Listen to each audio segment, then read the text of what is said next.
Welcome.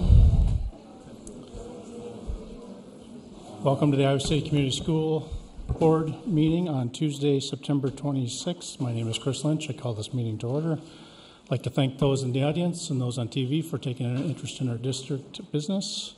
I'd like to start tonight by introducing those at the table with me tonight. To my right is Superintendent Steve Murley, then Directors Lawyer Rotland, Phil Hemingway, Brian Kersling, Paul Rosler, Chris Liebig, and Recording Secretary Kim Colvin.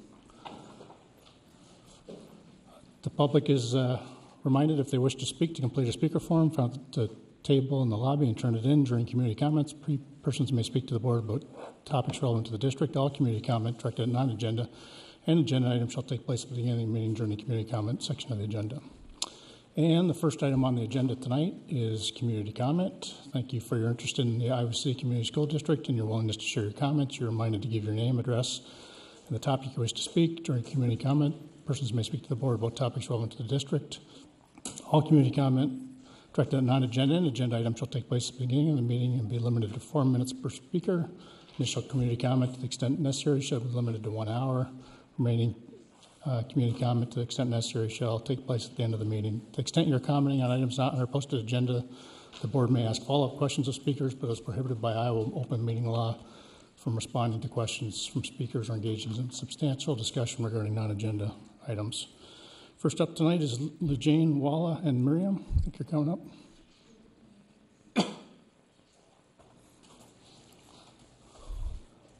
And then on deck will be Ali.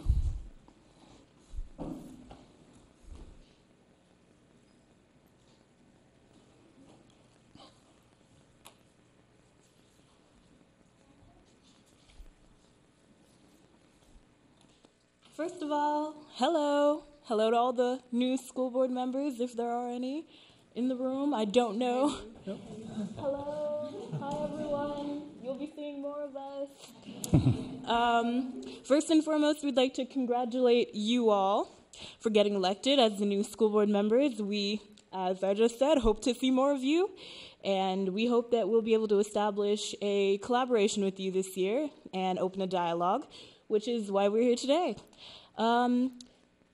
We are, as you said, Walla, Mariam, and Lejane, and we're representing the Students Against Hate and Discrimination, or SAD, not SAD. In the past, we've coordinated with the school board and the city council to accomplish a list of things that we thought would work to improve our community and our school district for the better. And we're hoping to be able to continue that work this year. So we just wanted to be able to talk to the retreating school board members and the incoming ones and see what your, I guess I could say, agendas are for this school year. What are your plans for our future? And how can we help to improve upon them? Hi, so I'm Lejane, and I've met a lot of you already. And so we have one mission, right? And that's we're a student-led organization that's working to create positive change in the Iowa City area, especially within schools, to minimize social injustices. Some of our goals for this year are to start a class celebrating diversity and spread social consciousness throughout the junior highs and the high schools. We also want to do a student-led workshop within the high schools focusing on awareness, prevention, and support. And lastly, we want to start a student equity union within the high schools that will be similar to a mini SOD, but special to each high school. And we hope that the new school board members are willing to work with us in accomplishing many of our demands and many of our goals for this year. Lastly, we'd like to thank you all and congratulate you all once more for getting elected this year. That's all. Thank you. Great. Thanks, Lejane, Walla, and Miriam. Ala is next. And on deck will be Julie Van Dyke.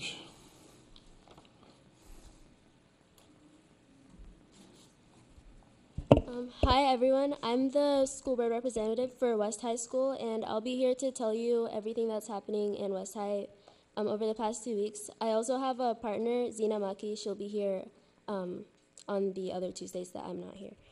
So first of all, West High beat City High 52-6 in the Battle of the Butte on September 15th. What was that again? The battle. Yeah. Yeah.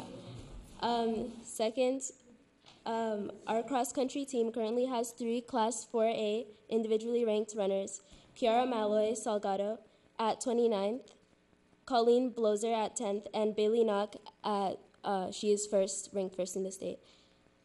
We had an alumni party last Friday celebrating West High's 50th anniversary. Special guests included former principals Jerry Argenbright and Ed Barker and former NFL player Nate Kading. We had a successful homecoming last Saturday at the Marriott, and West leads the state with 24 semifinalists in the National Merit Scholarship Program. Our school organization, Best Buddies, held a ice cream social on September 20th to kick off their school year. And the 2017 Hills Bank Youth Salute Awards ceremony recognized over 70 students, and Nina Al-Kadi and Kushi Kapoor were singled out for top honors in the program. Nina will represent West High at the town meeting on Tomorrow Leadership Conference held at Washington University in St. Louis in October. In addition, custodian Daniel Carlos received the District Shine Award. He was nominated separately by 3 different teachers for his outstanding work. And that's all I have for you today. Great, thank you, Ella. Julie? Next up will be Yolanda Rivera.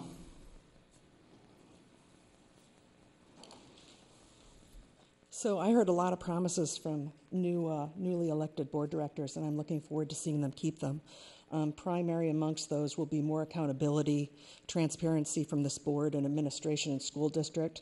And most of all, what we really need is a disclosure policy regarding conflicts of interest for district administrators and employees who do consulting and contracting with businesses that we then bring in here to do consulting or have contracts with, or that any of our employees do consulting for when it's a business that is owned or administrated by the same people that run another business that we do, that we pay money out of our general funds for. That needs to happen. It needed to happen a long time ago.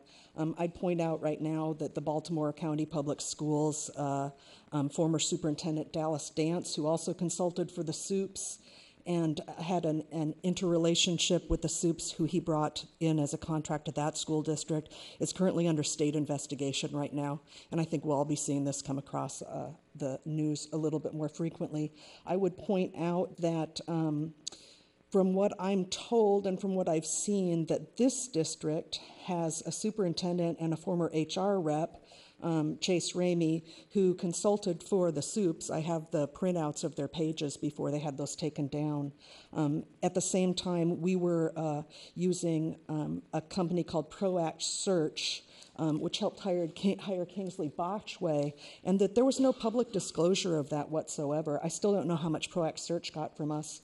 Mr. Murley brought in an unbid contract, the Sinesi audit, which I think was over $60,000, and now we have contracts or relations with Atlantic Research Partners.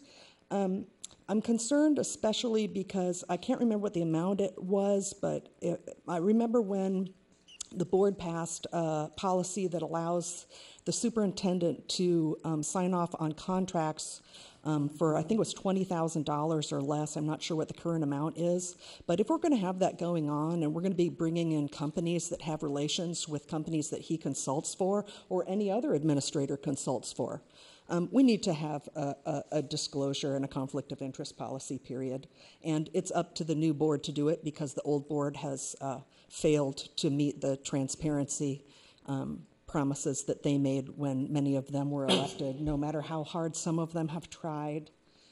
I'd also point out that I have a great deal of concern about some of the work that proceeded on a recent construction project after the board had voted not to approve that, and Dwayne Van Hemer went ahead and, from what I read, what we had in the paper and what I saw publicly, went ahead and authorized that work on his own. Did the superintendent also authorize that work, or did Dwayne just go ahead on his own? I've recently acquired something I've been searching for years, and I just can't wait to sit down and read it. It's really long. I now have the Critelli audit, which was the pre-audit of Dwayne's work at DPS and involved concerns which later were founded by a state audit that work had proceeded on contracts that were broken up to avoid state bidding law. Why do I have the feeling we're all going to bump into this again shortly? I can't wait to see what all this costs, and I look forward to sharing the Critelli audit with anybody who would like to see it. They spent a year doing it for the Des Moines Public Schools. I just can't wait to read it, and I hope that you're also interested in it as well. Thanks, Julie. Yolanda. Next up will be Charlie.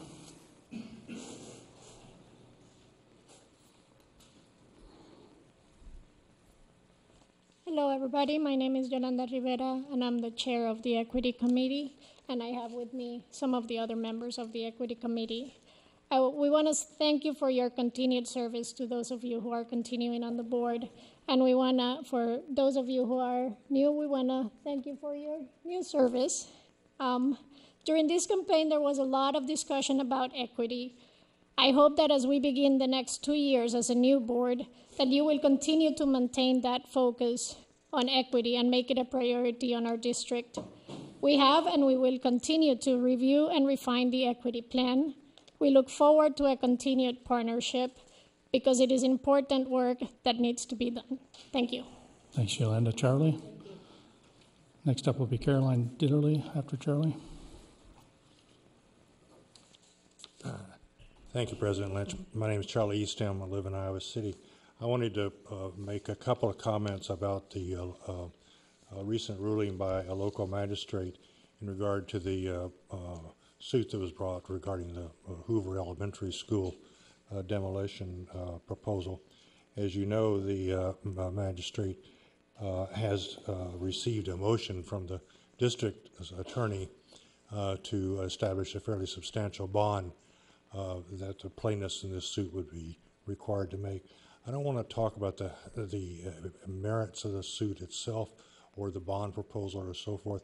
I just want to ask the incoming board and continuing board members to please, for the board itself, to take immediate ownership of the decision by the decision for the district to proceed in the way that the case is playing out right now. That is, the court's been asked to establish this bond, and I'm not quite sure at all from looking at the records that are available to me that the board has actually authorized the district council to do what the district council has been doing, which is going ahead and asking the court to impose this bond limit. Whether or not the incoming board and the continuing board members think this is a good strategy or not, I do think it's incumbent upon the board itself to take responsibility and to say they want to pursue this strategy or they don't want to pursue this strategy, and to let us know as a public who is actually making these decisions. Thanks. Thanks, Charlie. Caroline? Dina Bashara will be next. Do I need to give my name again, or is that? Oh. Name, address, All right. and topic. I'm Caroline Dieterle of 727 Walnut Street. And really, my comment is for the new board,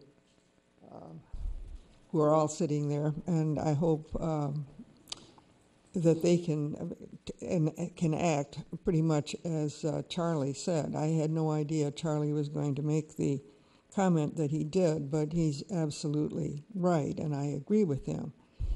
The other thing is that the bond was passed with the slogan of one community, one bond.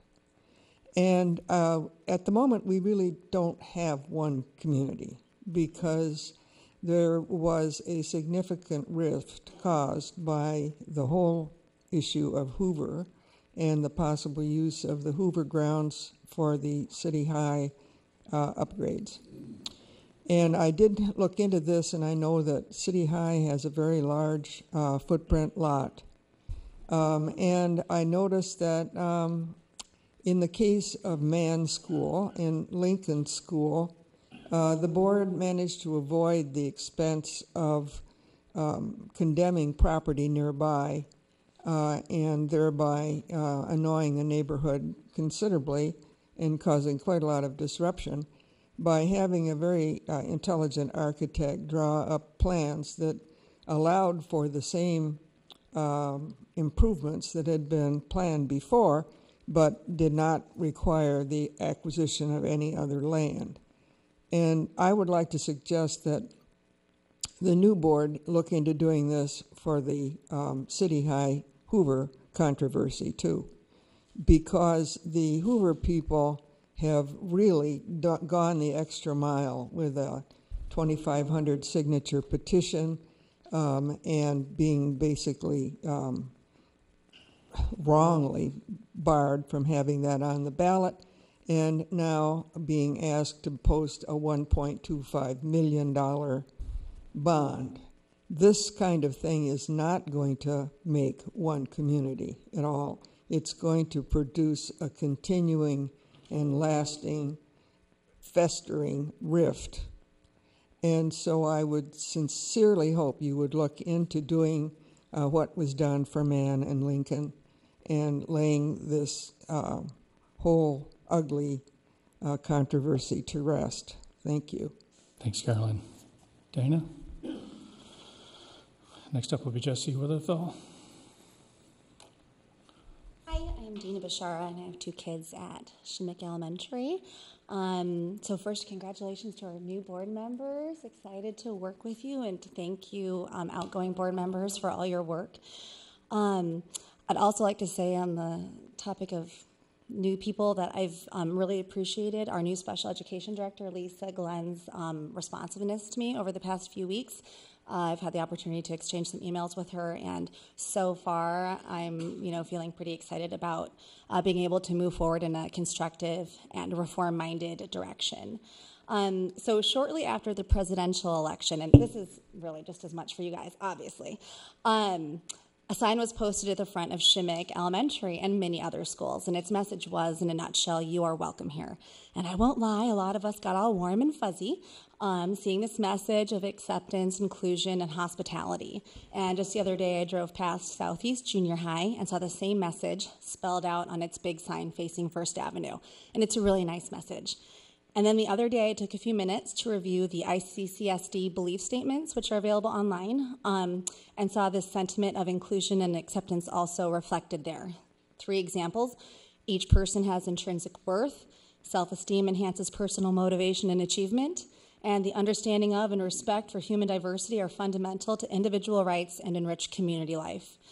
These are terrific sentiments and are certainly reflected in many of the wonderful teachers and staff our children work with every day. But it did get me thinking, how do our physical spaces reflect these sentiments for our children with disabilities? What does it mean to welcome students with disabilities? So moving forward, I invite the board and the community to consider this when faced with any question involving facilities planning.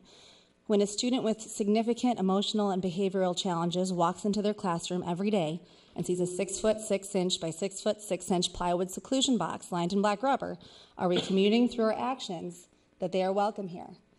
As currently constructed and used, are they an accurate expression of our belief in the intrinsic worth of each and every child?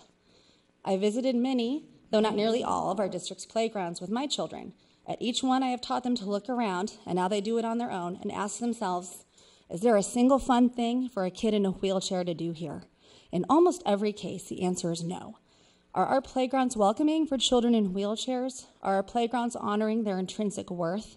And it's not just the district's playgrounds. The city's playgrounds are abysmal as well. When an autistic student walks into a junior high or high school and is surrounded by hundreds of bodies, slamming lockers, fluorescent lights, loud echoing lunchrooms, and crowded hallways, does he or she feel welcome? Do our schools respect this kind of diversity, autistic students' neurological divergence? Now, I'm not an unreasonable person, I hope you all realize, and I realize that it is probably impossible to create junior highs and high schools that are actually physically welcoming to autistic students. And every school isn't going to get a state-of-the-art multisensory de-escalation room, and every playground is not going to be meaningfully inclusive and fun for students in wheelchairs. But I think we can agree on 2 things. 1, we can do a lot better, And 2, meaningfully welcoming people takes a lot more than warm and fuzzy signs.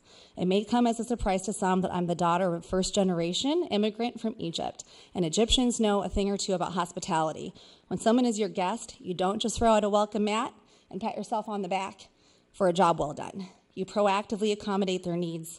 You are attentive and generous. You work to create physical space and environment that is welcoming. Welcoming students is an action and requires physical spaces that reflect, to the greatest extent possible, our district's belief statements. I hope we can all keep this front and center while moving forward with all future renovations, new construction, and while we address our issues in special education. 4 seconds left. Nailed it. Oh, thanks, Dina. Jesse?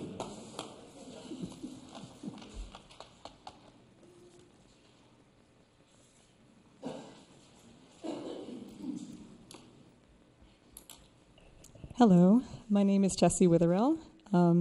First of all, congratulations to everyone, to all of you sitting here tonight as the new board members, and to you all coming in. I was expecting you guys all to be here, so. I'm here tonight to welcome you both as a member of the Equity Advisory Committee and as a parent of a child who has a disability. I have to say that we are at a unique point as a district. We've added a new special education director, Lisa Glenn, along with 4 new board members who have all made equity an essential part of their campaigns. On top of this, our district has also been entrusted with an enormous general obligation bond. I stand here excited and hopeful. I know for a fact that you new board members have valuable experience or have taken the time to educate yourselves about our district's past regarding special education. So you know why, unfortunately, our district was recently described by the Iowa Department of Education as being in need of intensive supports. We have come far, but we have a long way to go towards improving trust with parents and creating a learning environment that is truly equal and appropriate for all children, including those with disabilities. A while back, the Equity Advisory Committee drafted a comprehensive equity plan with a goal to annually improve the educational experiences for all children through culturally inclusive and responsive school environments and classroom instruction. This plan was adopted by the board and was promised to be followed.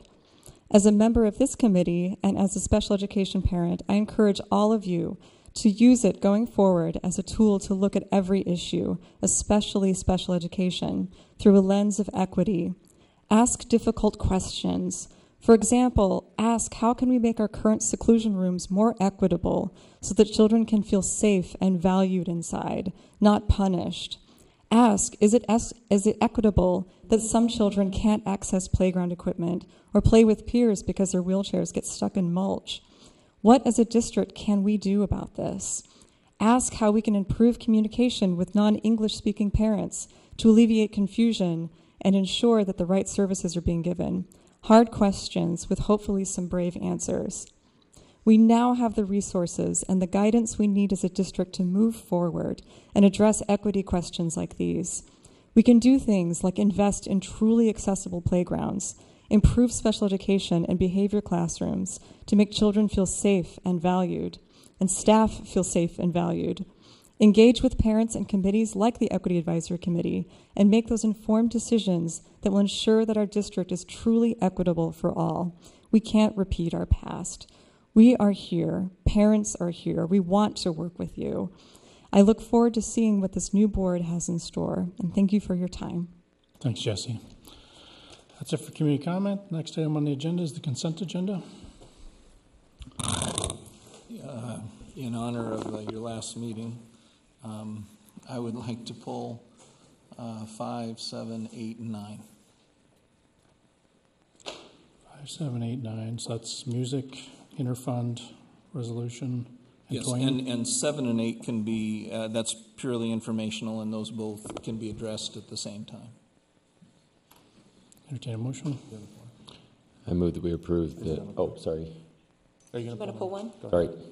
I was just going to ask, I have a point of clarification on open enrollment. I don't need to pull the item, but can I ask a question without pulling it? Technically, we should pull it. Just pull it. Okay. Please pull number 4. Thanks. So, go ahead, Brian. Sorry. I was just going to say I move that we approve now the consent agenda absent items 4, 5, 7, 8, 9. Second? How are the bills? Yeah. Yeah, it was an interesting one.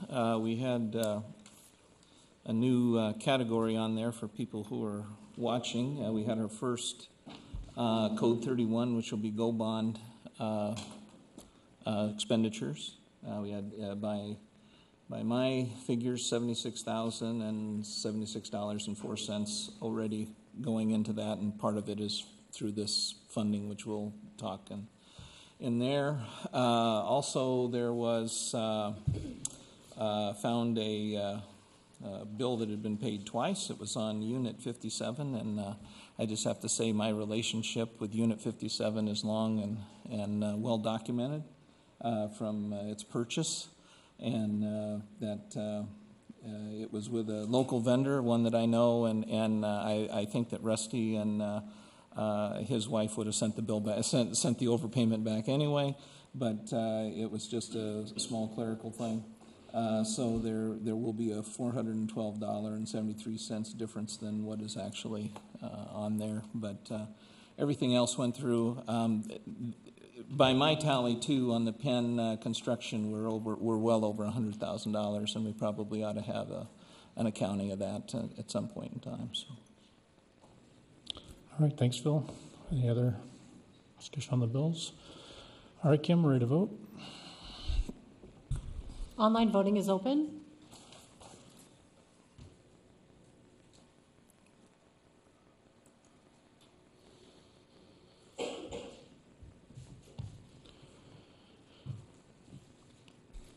Bill, yours hasn't registered. Okay. I'm a yay. Yay, thank you. Do I have to log off and log back in? Maybe just refresh.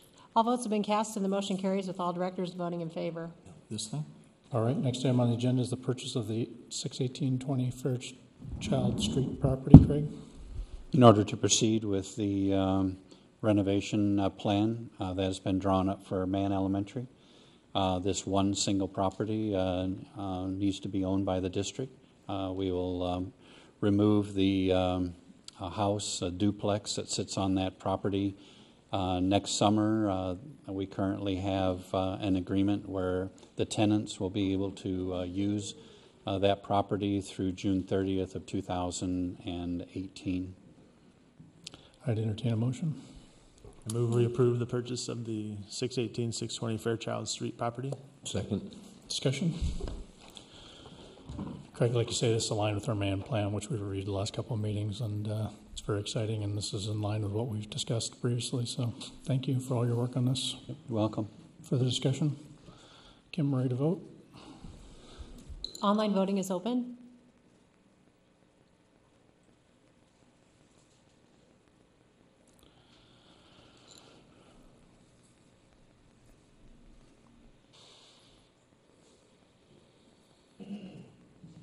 Thank you, Chris. You and Phil have not come through.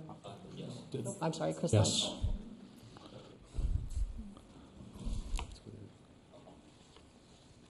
Still nothing? Okay. Yes, I would like to vote. Yay? Yeah, I vote yay. All votes have been cast and the motion carries with all directors voting in favor. Thanks, Kim. Next item is items withdrawn from consent. Item 4, Lori? Yeah, I have spoken with Matt about this, so I just wanted to give him an opportunity to speak about the 9th grade student from Clear Creek, Humana that is continuing open enrollment. Right, so as you know, we haven't been approving open enrolled students into 9th grade.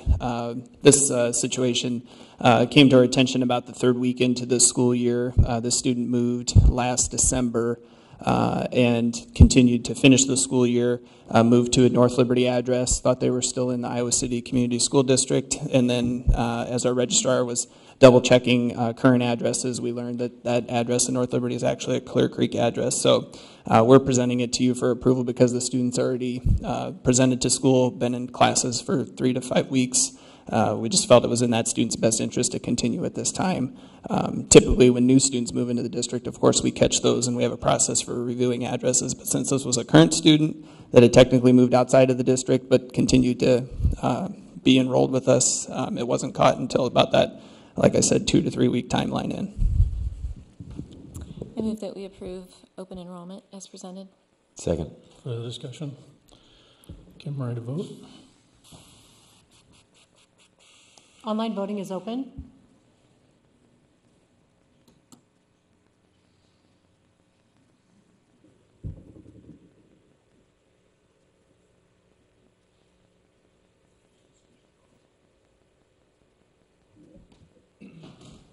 The vote. I don't know. I'm clicking the button and it's coming up like.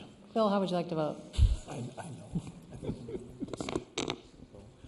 We had a software upgrade that was an improvement, apparently. Well, I know I've figured out my problem, and I'll do. Unfortunately, I'll correct it. But I'm a yay on this. Thank you. All votes have been cast, and the motion carries with all directors voting in favor. All right, number 5, Phil. Yes. On this one, my concern is the cost. It's $105 an hour plus mileage. I this noon had lunch with a music therapist, and they charge $40 an hour. That's a significant difference. The University of Iowa has a music therapy program. I would think that this is something we can avail ourselves to, and my concern with this is that it's rather expensive. We do a lot of business with West. In fact, in this pay period, we did a lot of music repair. They provide excellent service, but I just think there's something more economical we can get. Entertain a motion. I move that we approve the music therapy agreement as presented. Second. For the discussion? Kim, ready to vote? Online voting is open.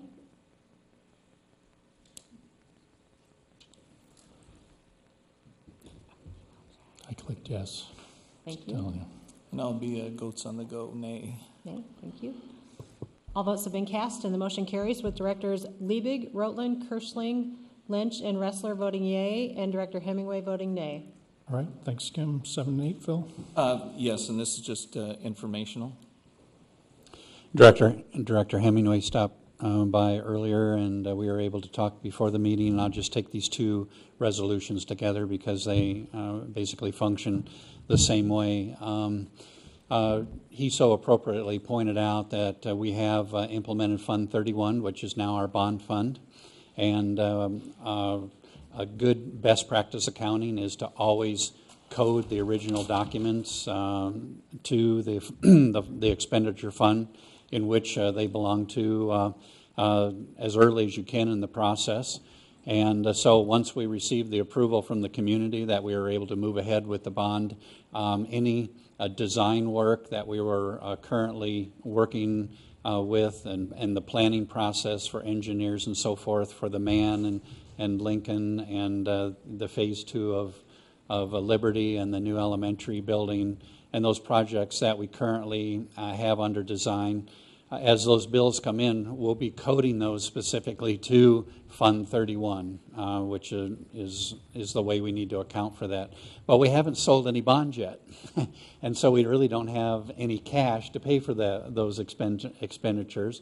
And in order to work through that process, it's a very time-consuming process where we have to go out to a rating agency and go through all of those steps and pass the appropriate resolutions, develop the OS and those types of things, and more than likely won't receive any cash for that first bond sale until as early as we can probably schedule. That would be late November, early December.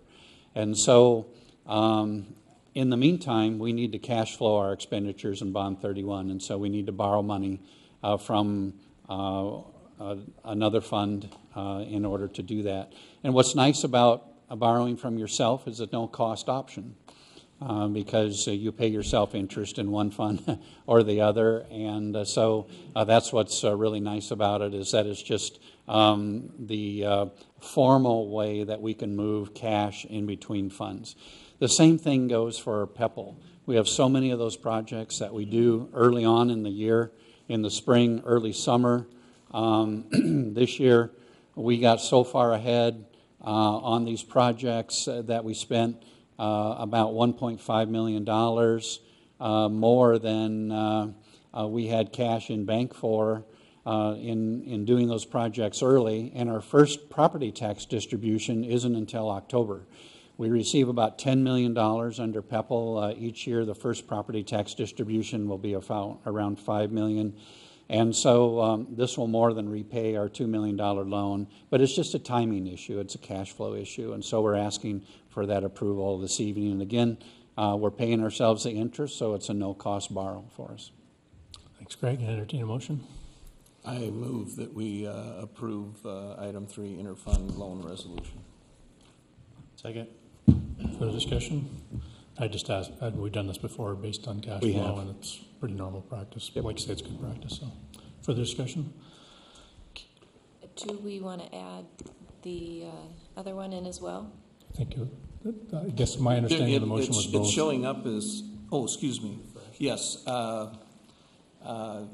I move that we do item 3, interfund loan resolution and resolution approval of interfund loan. Item 4. Who was the second, Paul? Mm-hmm. Yeah, a second. Yeah. Motion's amended. Okay. Ready to vote? Online voting is open. Vote yes, Kim. Yay. What? Okay. I'm not. You're out too. There right now. I'm a yes. Yes. And Phil? Yes. All votes have been cast and the motion carries with all directors voting in favor. All right, number 9, Phil. And yeah, on the Twain cameras, we're getting up to 23 and 5. That's 28 cameras. It's a substantial increase in the contract, and I talked to Dwayne before it, and I think sometimes we get just a little bit too overboard with our security means, and is the money well spent? But I will approve the change request of $8,664 for the Twain camera change. Can I just ask a question then about the change orders and how it works? So, well, this particular one, is that what you're asking about? Well, sure, go ahead. Or change orders in general? Well, start with this one. Well, this one was a request from the school principal. When we got the cameras up, there were some blind spots. We felt we needed some additional cameras, so that's what this was for. Okay. Not an unreasonable cost for 5 cameras when you pay for the licensing, the equipment, and the installation of $8,000. It's a pretty reasonable cost. Change orders in general on most projects originate as a request from the district to the architect or engineer, or from the contractor to the engineer. They may find a deficiency, something that was overlooked. The architect or engineer will typically request the contractor provide a price for that item. They discuss it with me, and if we're okay with it in general terms, then they go ahead and put it in a more formal change order, which we bring to you for approval. So I guess I'm just wondering, is there certainly if you run into sort of an unexpected expense, then you understand the need for a change order. But how demanding are you about what counts as unexpected? I mean, if you should have seen it coming at the beginning, well, would you sort of say, no, that's not a change order we'd accept? There's a couple ways that happens, Director Liebig. One, and typically on a renovation project or an old building, it's virtually impossible to anticipate everything that you might find when you get into an older building. And you could, in theory, spend much more money in design and investigate every aspect of a building, but you would more than pay for the change orders that come eventually. So we always provide a 5% contingency on these projects, anticipating that there will be some things that we find. Renovations, that's pretty common. On new construction, I have a different kind of line that they need to cross. That is, if it was something that the builder would have provided anyway, even though it may not have been detailed just perfect, then it's really on the builder. But if we improve the building in such a way that we add scope, in other words, we add 1,000 square feet of concrete that wasn't in the plan because we felt that it was necessary for this driveway to work properly, that's additional scope, that's additional value. So that's unforeseen, but yet it adds value to the project. So typically on new projects, it's a little different procedure than on renovations. Thank you. I was just curious. I have one more question. So there's going to be 23 security cameras at Twain. Is that an unusual number, or is that what we're doing now at all the schools? I don't know. Oh, it probably is a high number, but it's kind of a difficult building. It's a large building. It's a circular building, but there's some new additional work that was put on. There's some small, short corridors. If you come in the office, you can go left, you can go straight, you can go right, you can go left again. There's a lot of corridors that they wanted to cover. So most of these are internal or outside? Both, okay. But most of them are probably internal, and cameras only go so far. Mm-hmm. So you need to, in one corridor, you usually have 3 or 4 cameras. Yeah, it's going to be 28 total with these 5 additions. All right. Now, and this is, when you're saying it was a blind spot, so that's not really an unknown. That's not a construction unknown. Right. That's more when they did the initial layout of the cameras.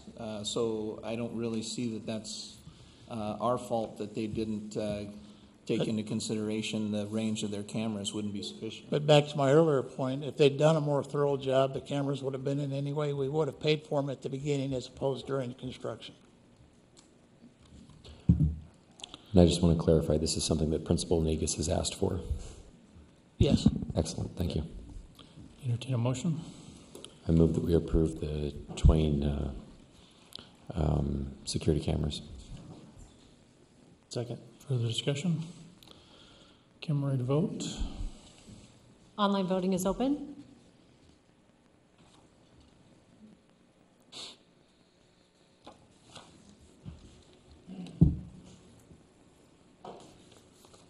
Chris? Yes. Director Hemingway? Sure, yeah. All votes have been cast and the motion carries with all directors voting in favor. Thanks, Kim. Next item, moving into the retiring of the board, is the canvass of votes, and procedurally you'll see in the packet that the Board of Supervisors for Johnson County has provided an abstract on the bond vote. And with that, I'd like to invite the One Bond, One Community folks come up quick.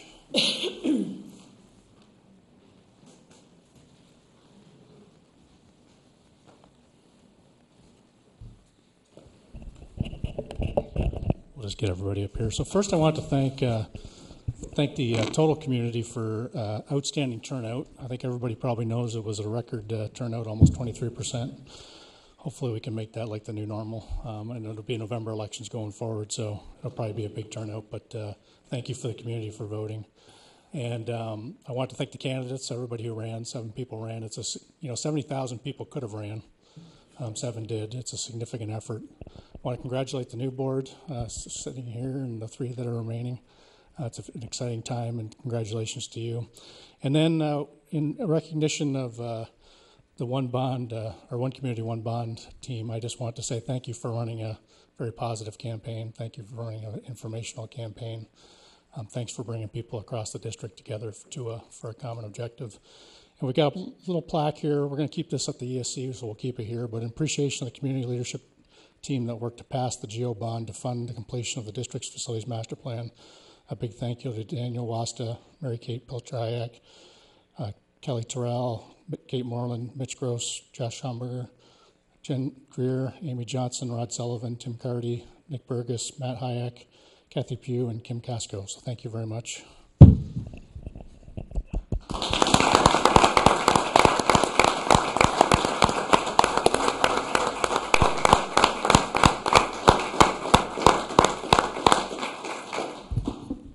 All right, on to the next topic. Thank you. Yeah, I'd just like to say on the abstract of the vote, seeing the supervisor's signatures, penmanship is definitely not a requirement of county supervisor service. Moving on to recognition of retiring board. Since I'm one of them, I can hand off to Paul.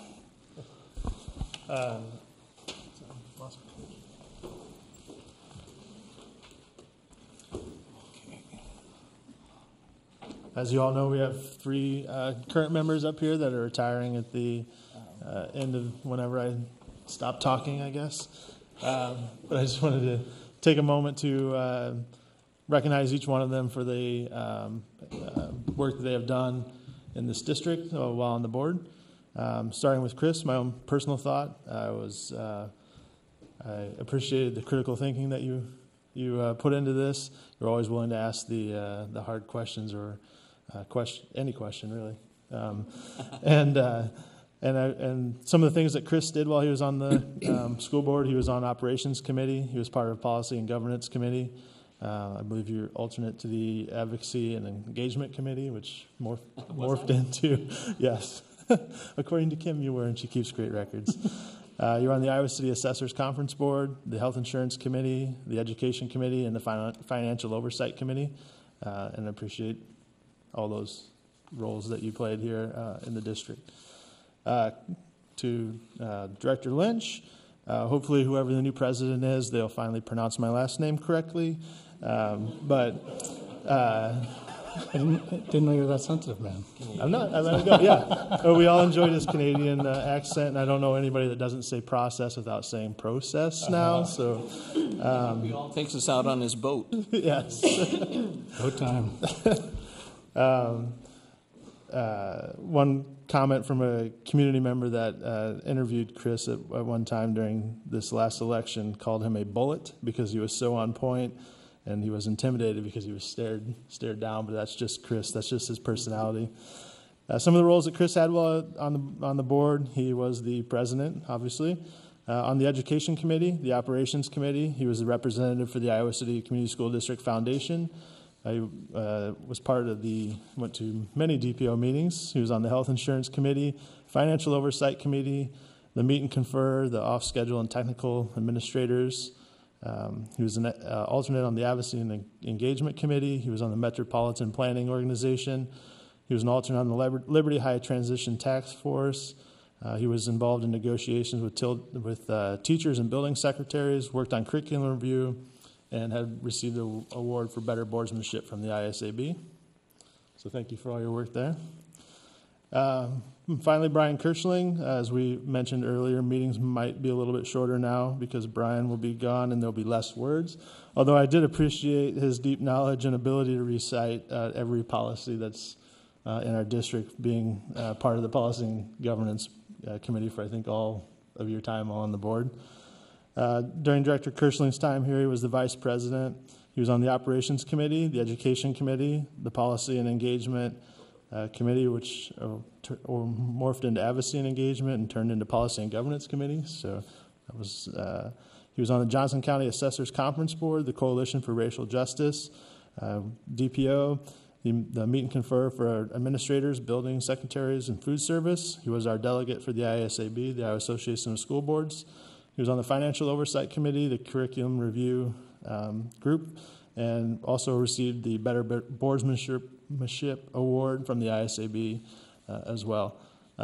Just a final parting note from myself. I think all of you fit into this, but a good quote that I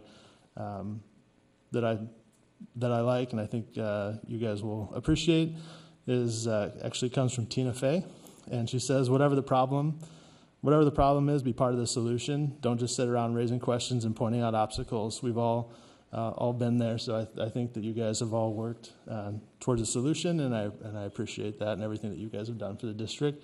And with that, I open it up to the other two remaining members if you had anything to say, or else we can kick these guys out of here. I guess I'm at a loss. I didn't know we were going to be doing this, but I want to thank Chris for everything he's done for the board, and our bromance is officially over, and I am going into therapy on that as well in counseling.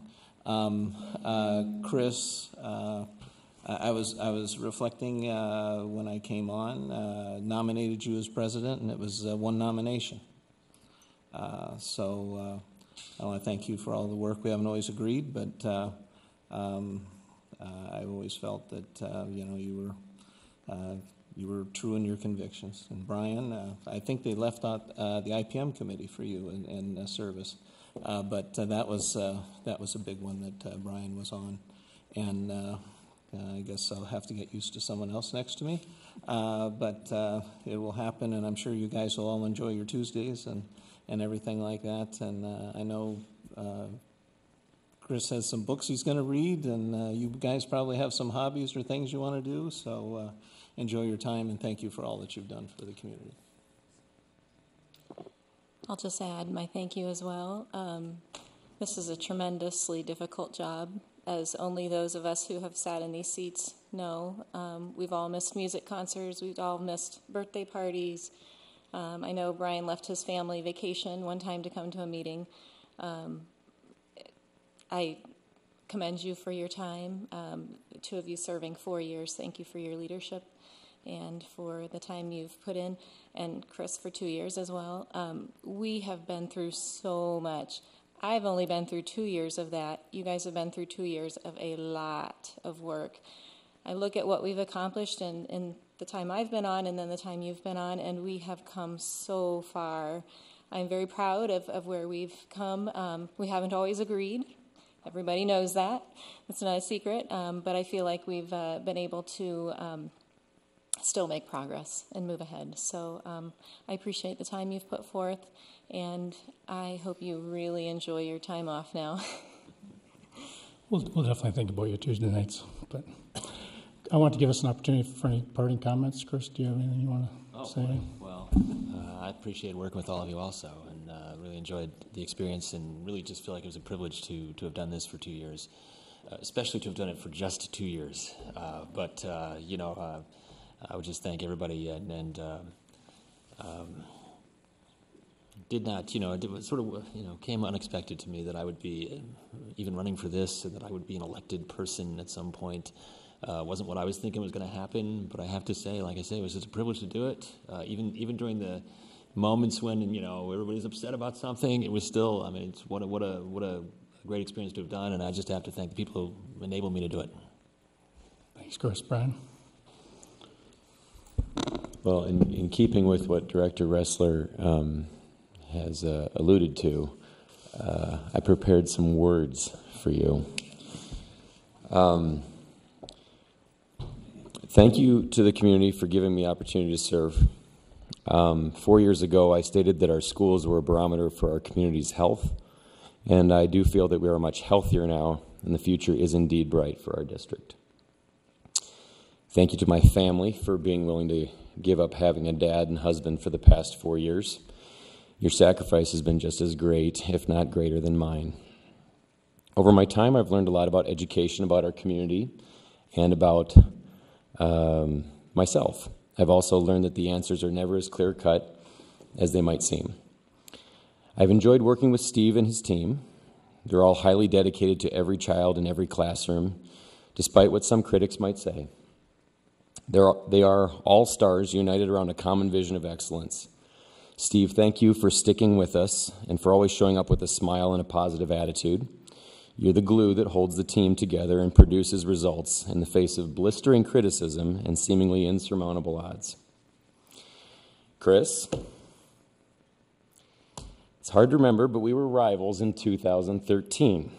I can't say enough about the time I've spent working with you, and I'm pleased to have the honor to call you president for 3 of those 4 years. We've served with 12 other board members, and throughout that time, you've made sure all voices are heard. You've represented all kids when it would have been easier to do otherwise, and you run one heck of a meeting. Your leadership will be sorely missed. Other Chris, I've enjoyed getting to work with you on our committee work together. I've enjoyed getting to know your different views towards the issues we tackle. I will never forget the one committee meeting where we argued over 3 words for about an hour at Policy and Governance. I can't remember what the 3 words were. But it was just you and me, actually. It was I think Director Yates was like, guys, just tie it up here. But thank you for your service to our community. So I don't know if this is sage advice, but it is advice to the 4 of you sitting out there. One of my patients once told me, first they'll swear you in, and then they'll just swear at you. Okay? So be ready for that. And Mark Twain said, in the first place, God made idiots. That was for practice. Then he made school boards. Okay? So this is your opportunity to prove Mark Twain wrong. Learn the policies. You'll be a better and more effective board member. If you get a chance, read How to Not Be a Terrible School Board Member by Richard Meyer. It's excellent. It's very humorous. Strong process yields a strong product. Define the process, respect the process, support the product. The folks at the Iowa Association of School Boards are there to help you. Look to them for advice. Take part in their educational opportunities and network with other board members. Strive for the Better Boardsmanship Award both individually and hopefully as a group. Don't make it personal and don't take it personally. Sometimes we can all do better with this, but otherwise it'll eat you up inside. It really will. You're never going to please anyone or everyone, so get used to it. The will of the board is more powerful and more important than your own opinion. That's why there's 7 of us, each with 14% ownership. Discuss, deliberate, decide. Do it. Try to build consensus. 5, 6, or even 7 votes on a big issue sends a strong message to the community. Remember that you represent all students in all neighborhoods. Don't lose sight of that. Above all, ask the teachers. They know best what happens every day within our buildings. They'll be happy to tell you what they need. You just have to ask. Remember, if doing the most good for the most students is your compass, then you'll never do wrong. You've got a strategic plan with 3 well-defined goals, an equity plan, sound financial standing, a growing district, and the overwhelming support of 65% of your community to finish the facility plan to make sure our school buildings are equitable. Let's get past the brick and mortar discussions and finish the work on time, on budget. Focus on what happens inside the classrooms. Fix the problems we know about and find the problems we don't. The job's difficult.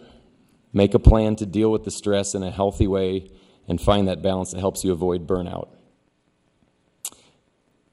If you need a sounding board, you know where to find me. Good luck, have fun, enjoy the ride. Great, thanks, Brian. Just a few comments from me. I think when I think back 4 years ago and when I ran, people always ask you why you're running. And I always said for the students. And people always think that's a corny answer, but that was the real answer. And I think that was the best part of this job, was having the opportunity to represent our students, but interface with our students. And the great thing about being a school board member is all the schools become your schools.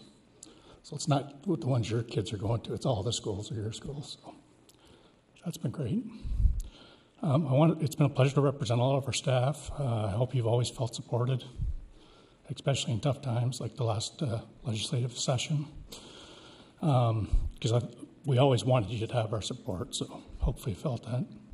You can only hope you've left an impression and helped deliver student success. I think we can say, our high schools are top 5 in the state, top of the nation. ACTs at record high numbers with record participation. The participation is the best part, by the way. 82% are graduating with ACT-defined rigorous core curriculum.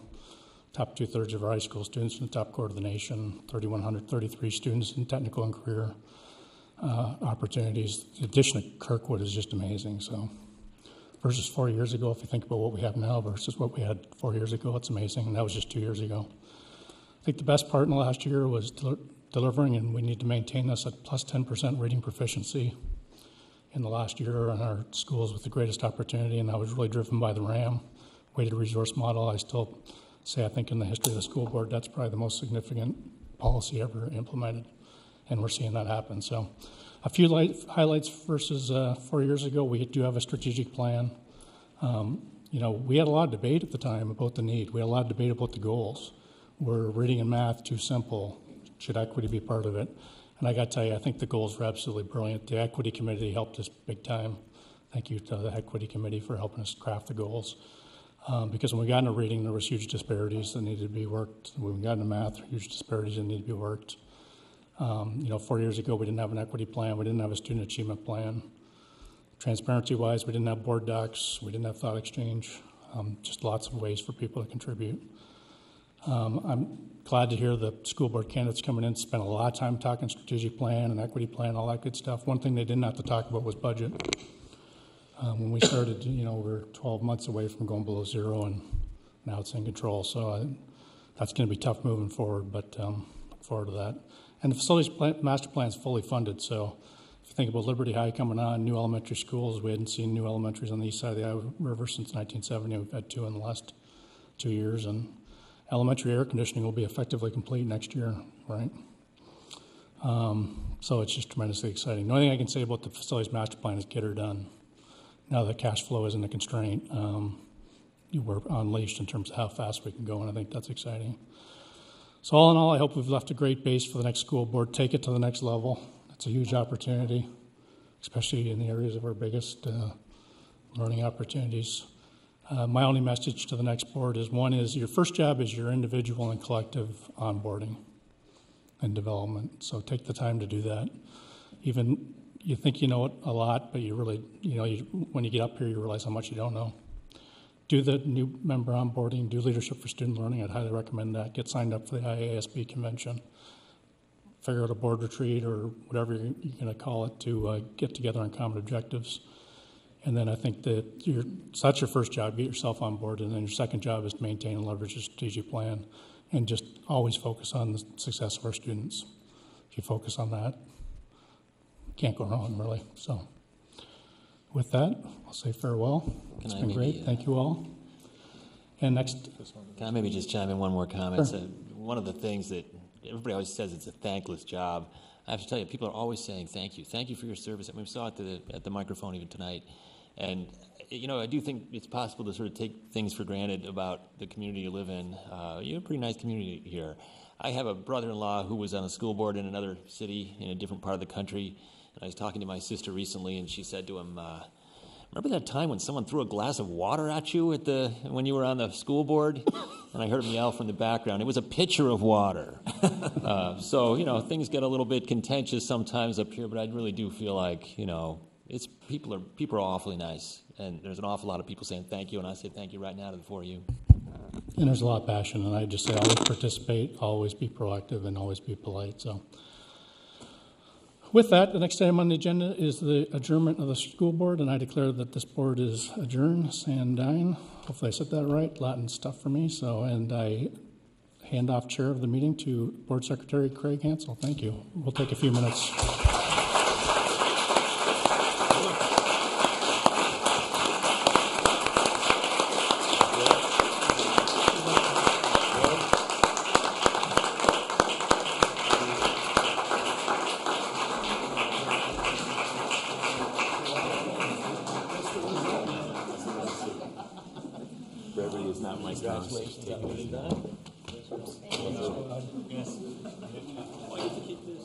Yes, it's $15. Don't lose it. Probably. Well, no, I saw the purchase order for the new one. I'm going to show up in the front row and community comment every. Oh, Brian, please. No. You need therapy. No, I would not. No. I'm. Take a break. No, I gotta get names moved. No, going to work with Capstone. Capstone, yeah, I saw that. Going to work with. They're meeting on Mondays? Is that it? Is that well, that's... Although we're talking about... To another night? That might... Well, I've always wanted to be there, but I have a conflict. Thank you so much, Chris. If that happens, I'm sure we'll get notification. Yeah. No. Thank you.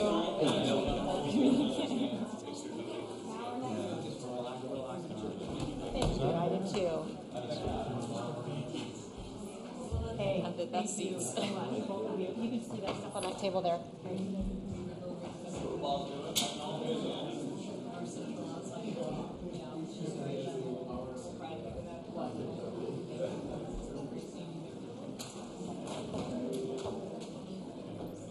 going to try to get the log back in because I have to launch the meeting.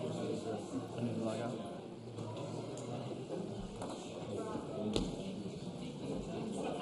We'll see if you can get it, because I had to close out so I could add the new members as voters.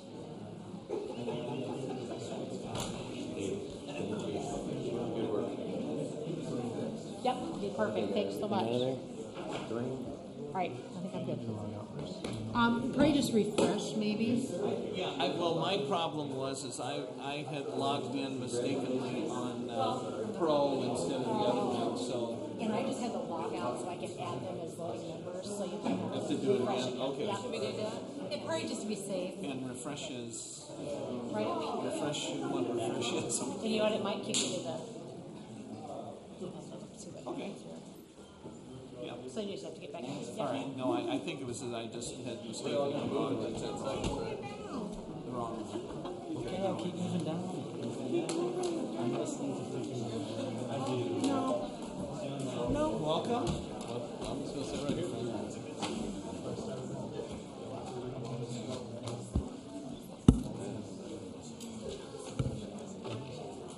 Oh, there's Kristen.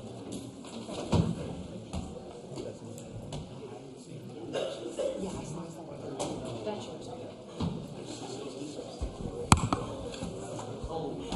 I have one other. I see on mine I've got like Board Docs Pro and then a Board Docs login. I went to the Board Docs Pro instead of the Board Docs login. But and she did that, so I'm sure you probably the only way you're going to understand. You're very welcome. Somebody might have claimed that. Yeah. Okay. That was mine. I don't drink it because then I'll have to go to the bathroom.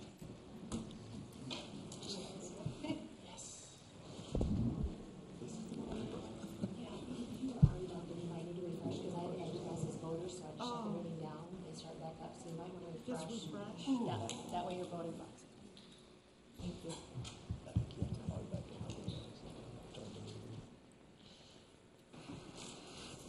How we doing? Okay? Okay, guys ready? Sean, you look dubious. I'm so ready. Okay, all right. As appointed Secretary of the ICCSD Board of Education, I will assume the temporary chair of the board for this process. I declare there is a quorum of elected directors present as defined under Iowa Code 279.4. I call this meeting to order at this time. I would ask that the newly elected directors please stand with me and receive the oath of office. If you'll stand. Since this is an oath, we'll ask you to raise your right hand. Director of the school board, do you solemnly swear that you will support the Constitution of the United States and the Constitution of the State of Iowa, and that you will faithfully and impartially, to the best of your ability, discharge the duties of school board director in the Iowa City Community School District, Iowa City, Iowa, as now and hereafter required by law? I do. Thank you, and congratulations.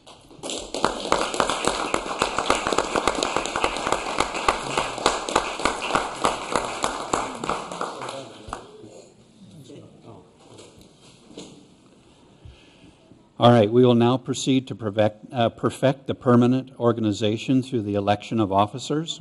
I will preside over the election of both offices of president and vice president and will administer the oath to each individually. We'll now vote on the office of president. Please remember that nominations are not motions, so no second is required for a director to be nominated. If you are nominated to an office, please verbally respond that you are willing to accept that nomination. It would be appropriate at the time a director makes a nomination and it is verbally accepted for that director who makes the nomination to provide affirmative comments on why the nomination is being made. It is also not required. It would be inappropriate for other directors or the board as a whole to discuss or debate merits of directors who have been placed in nomination. This is what the vote is for. The floor is now open to receive nominations for the office of Board of Education President. I nominate Ruthina Malone for president. I nominate Lori Rotland for president. I just think you have to verbally accept it. Oh, yes. Oh. I accept. I accept. Okay. Are there any other nominations at this time for president? The floor is closed for nominations. We have a nomination of Director Malone and Director Rotland, and we will proceed with the vote. You'll receive a yellow ballot. Please write the name of the individual you are casting your vote for the office of Board of Education President. Kim will pick up your ballot. If no one individual receives a majority vote, the two persons receiving the most votes will be placed in consideration on a second round ballot. And since there's only two, that's probably not necessary. But I just wanted to remind you of our voting protocol. So Kim, let's go ahead and vote.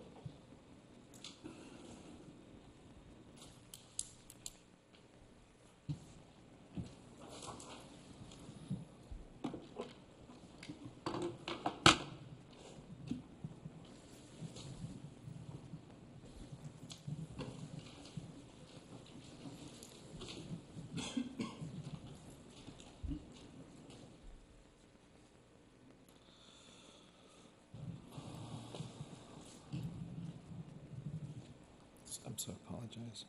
Get a chance to look at it before. You know who.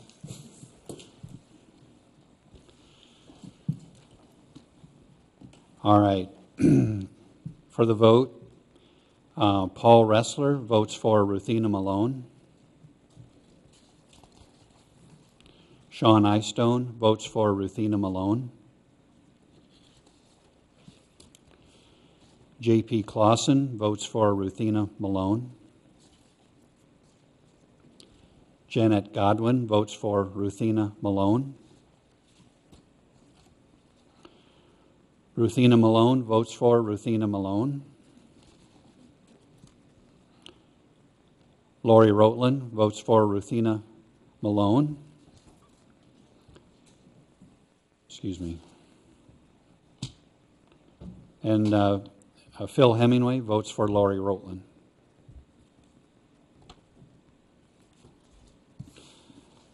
All right. Give those back to you. Director Ruthina Malone has been duly elected to the office of Board of Education President.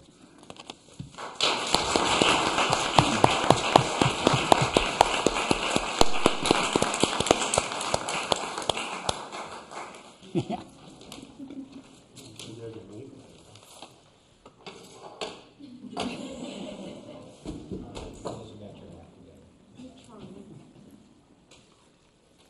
All right, I'm going to have you stand. All right.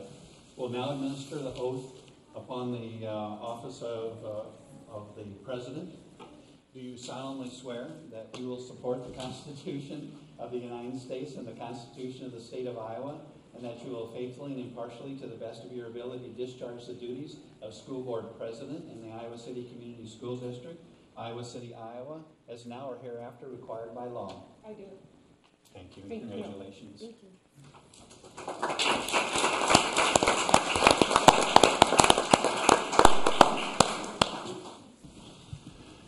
All right, we'll now vote on the office of Vice President. I nominate Lori Rotland for Vice President. I accept. I nominate Paul Ressler for Vice President. Accept.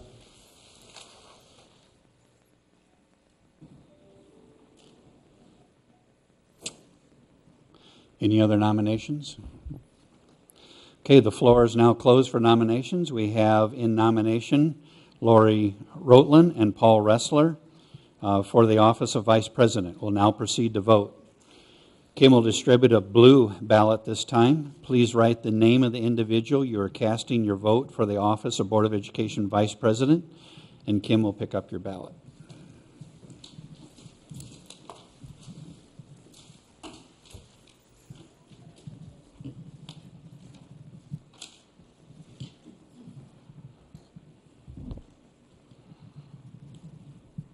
Signature's good enough to be a supervisor.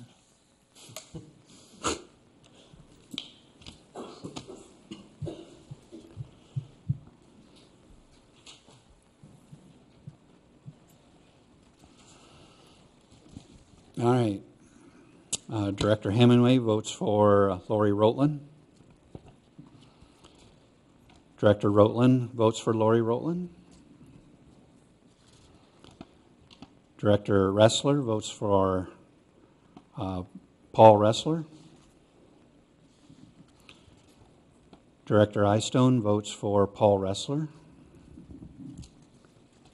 Director Clausen votes for Lori Rotland. Ruthina Malone votes for Paul Ressler. And Janet Godwin votes for Lori Rotland. Director Rotland has been duly elected to the office of Board of Education Vice President.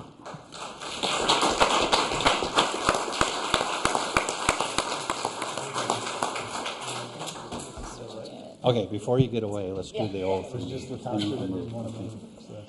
All right, let's administer the oath of office upon the Vice President.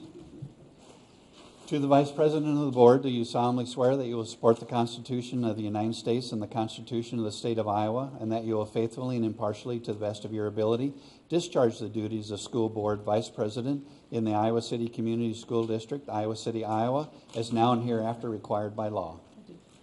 Congratulations.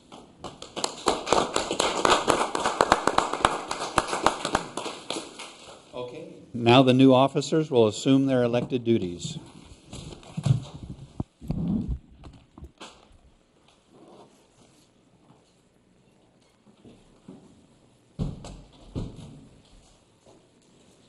Steve, you want to grab that?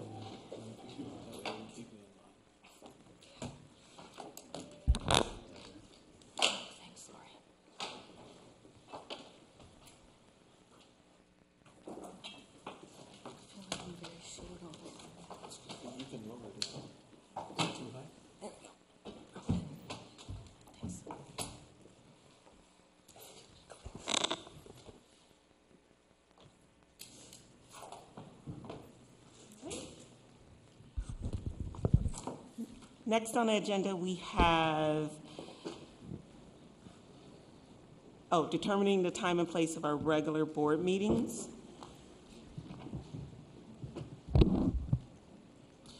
There's a schedule out there. Any discussion? I move we approve the 2017-2018 regular board meeting schedule. Second. Is there any discussion? Jen, second. Gotta get used to new voices, sorry. Kim, can we go ahead and vote? There's no discussion. Yeah.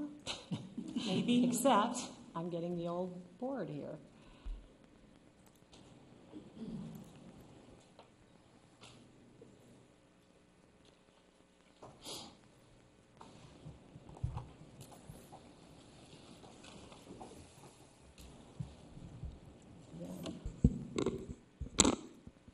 To do someone else for it. You know what? I'm going to have to do it verbally. It's still pulling all of the old. So, Paul. Yay. Stone. Yay.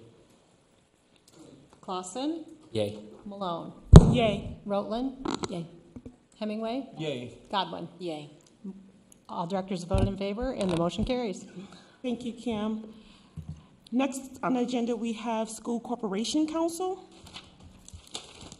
I move we appoint Joe Holland as the School Corporation Counsel. Second. I'll second that. Is there any discussion? Yeah, I have real problems with this one. And as a member of the community raise concerns. Can we get does this, with the demand for the bond, was that something, who gave Joe the authority to go ahead with that? Joe is in our counsel for the bond. Our insurance carrier appointed. Hoover bond. Yes. I apologize. You're asking about the bond for the petition, correct? Yes, correct. Yep. Absolutely. So, Craig, certainly you can chime in here, but Joe is not the counsel for the bond. The insurance carrier for the district appointed the Allers Law Firm to be of counsel for that, and so Drew Bracken is serving as counsel for that, and that recommendation came from So that came the from Allers Ehlers Firm. and Cooney? Yes, it did. And they did it automatically? It's part of the process. Okay. I also have just concerns with Holland's advice on the whole Hoover petition. He was on the wrong side of what the judge ruled and gave us bad counsel, in my view. I voted against it, which was all of our options. But early on in Joe, when he first came on with us, he cited, I guess I can't find it right now, but there was a conflict of interest he noted when he first came on. And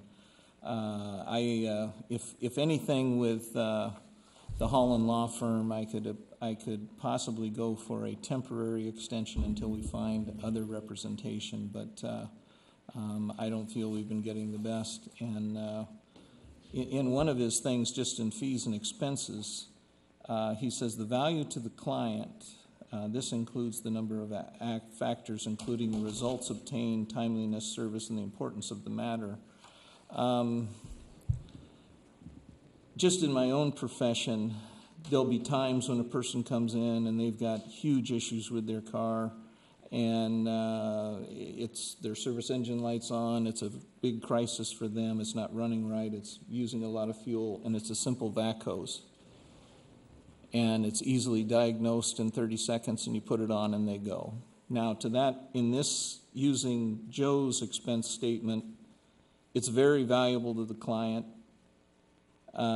It's timely because the customer wants it immediately, and the importance of the matter is there. So, I guess there's a difference between professions. That's something I would do as no charge to a customer, and this is something that, it almost looking at this in the same context might be extorted. But I can't say strongly enough that I think we should seek new representation. And also, too, in just what he says in number 4, that he represents a school corporation. I don't feel our district is a corporation. I think our school district is the middle C, community, the Iowa City Community School District. And I try not to look at it as a business, and that I would like representation to recognize the importance of the community in our decisions, not just the bureaucracy. I also would support a temporary agreement. The particular motion on the table I will vote no to because I am not interested at this time in this particular agreement that's in the board packet for 12 months.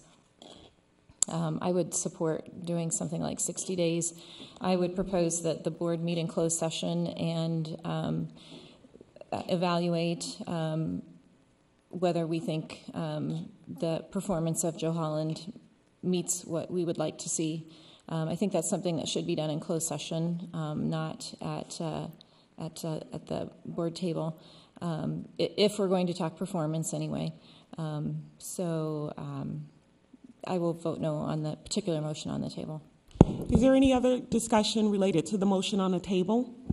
Well, I have a couple of questions. I guess one's directly related to it, and I'm not seeing anywhere on there that it has a time frame on it. Am I missing it? It just says to appoint Joe Holland as counsel. And at the 12 months might be just in my head because we do it every 12 months, so you're saying probably that right about that. I don't see anything in the motion or in the document or anything that has a time frame on it, so I'm not sure that the motion is stipulating a time frame. Board counsel is appointed each time we have an organizational meeting. Okay. Thank you. So, Steve, does that mean every time a new person comes on board? Or every time we... No, every time we go through this process right now tonight. How often? Every 2 years. Yeah, every 2 years. So every time a new... So if special election happens, then you're going to go through it again with a new... No, not if a special election happens. Only on our regular election cycle.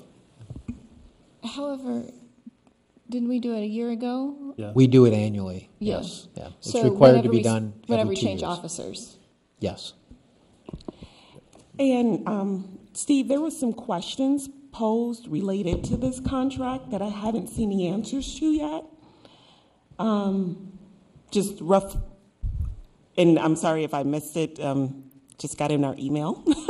But some of it was related to the amount thus far we've paid for services and some of those services and the resolution to those. Did I miss that? No, Craig is, we compile those on an annual basis, and so that's something that Craig is putting together for you. Yeah, in the last pay period, it was just a few dollars shy of $7,000 in that 2-week period that we paid Joe Holland. $7,000. Any other discussion related to the motion on the table to extend the contract? Just because I don't know if there's going to be another motion, I'm going to ask my other question now then. From the outside looking in, just sitting here for the first time, have there been periodic reviews with council for, how well the service is? Because, for me, all I'm seeing is what I can see publicly as to what's happened. And, you know, as Director Hemingway has said, there's been some, you know, not unfavorable light put on us as of late. And so that's what I have seen. So I'm curious, has there been, you know, a review process either with the board or administration to, you know, throughout time? Over the course of the past 7 years, we've had multiple attorneys represent the board. Change in attorney has gone through an interview process with the board and then the selection of the appropriate attorneys by the board. And Steve, can you just talk a little bit, I mean, Phil brought up one case, but can you just talk about some of the other things that Joe would be involved in now that changing lawyers now might make difficult? We have multiple issues ongoing right now. Property acquisition that we're working with. We're working with several cases related to the bond process, or the general obligation bond process. The issuing of our municipal bonds is what I was looking for there. So there are multiple issues. There are always ongoing issues that we have as a school corporation that require legal counsel.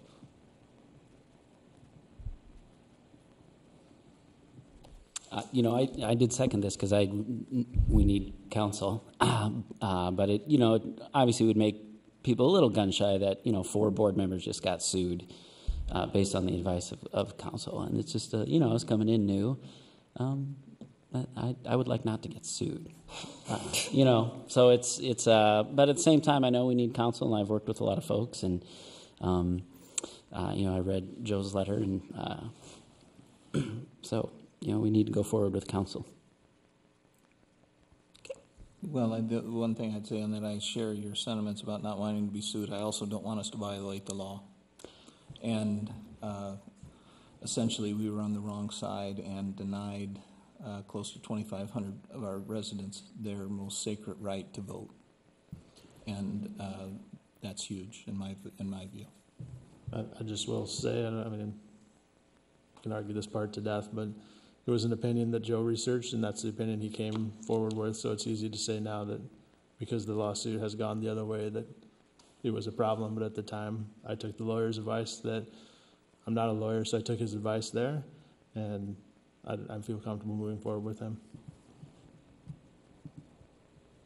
I think, just if I can make a comment too, I think as a new board member, I would like to spend a little bit more time researching the particular matter with Mr. Holland, looking at some of the information that was recently presented to us through the question process.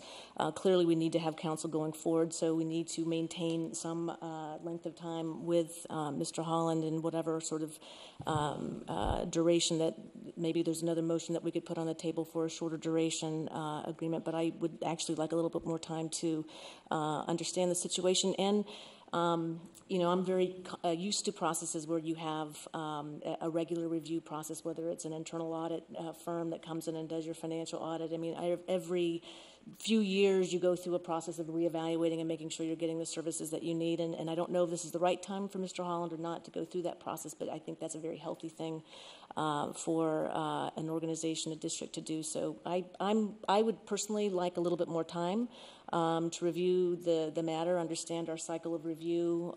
Certainly don't want to leave any work in jeopardy. We need to maintain continuity for a period of time, but I don't know if it's a 3-month extension or what that motion might be, but a little more time to do the research.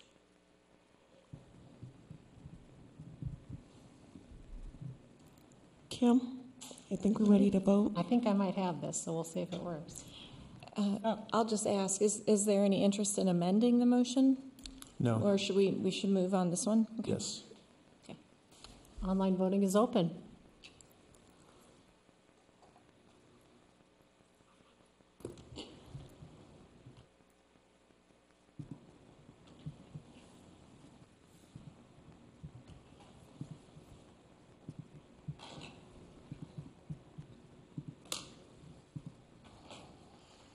JP, did you Yeah, get I'm anything? looking how to do this again. I'm like, I can't look at her thing. Oh, sorry. I can take it for you.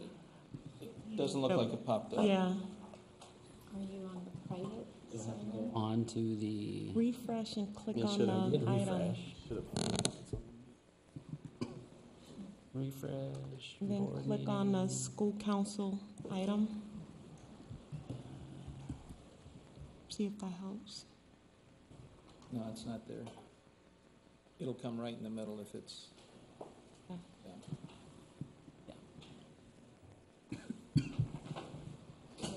How would you like to vote? I'm going to vote no.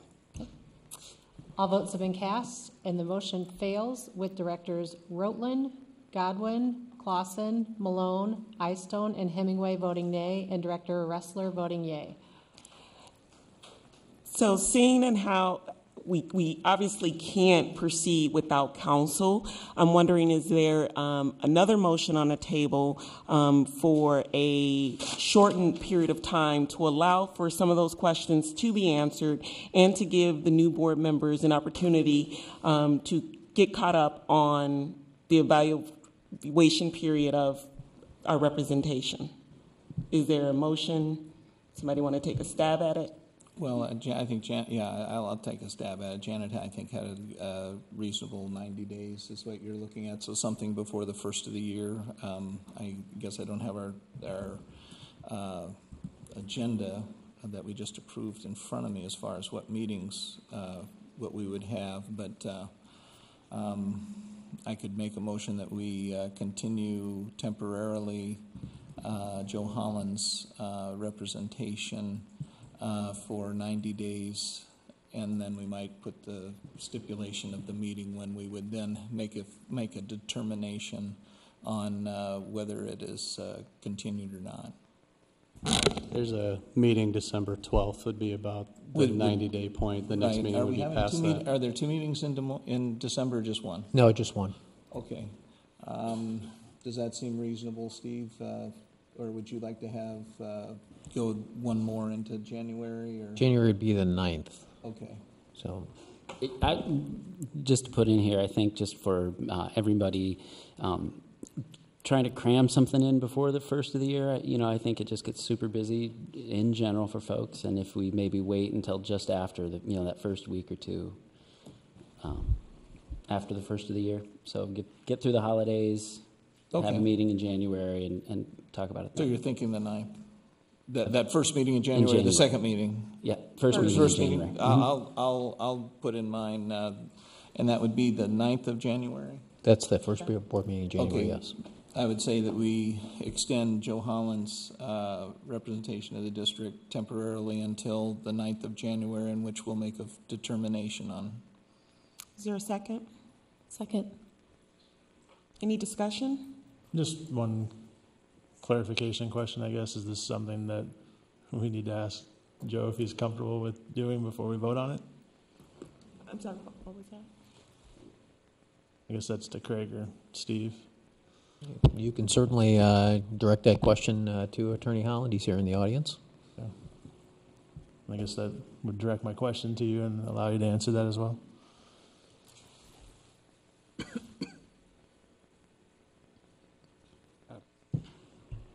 I'll answer that question. I would also like to talk a little bit to some of the broader issues. The reason the letter says school corporation is because that's what Iowa state law says, Chapter 279.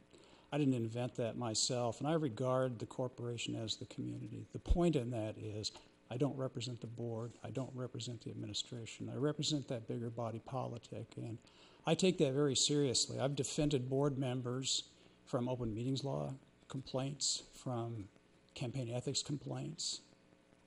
I have tried to do the very best I could do for the district.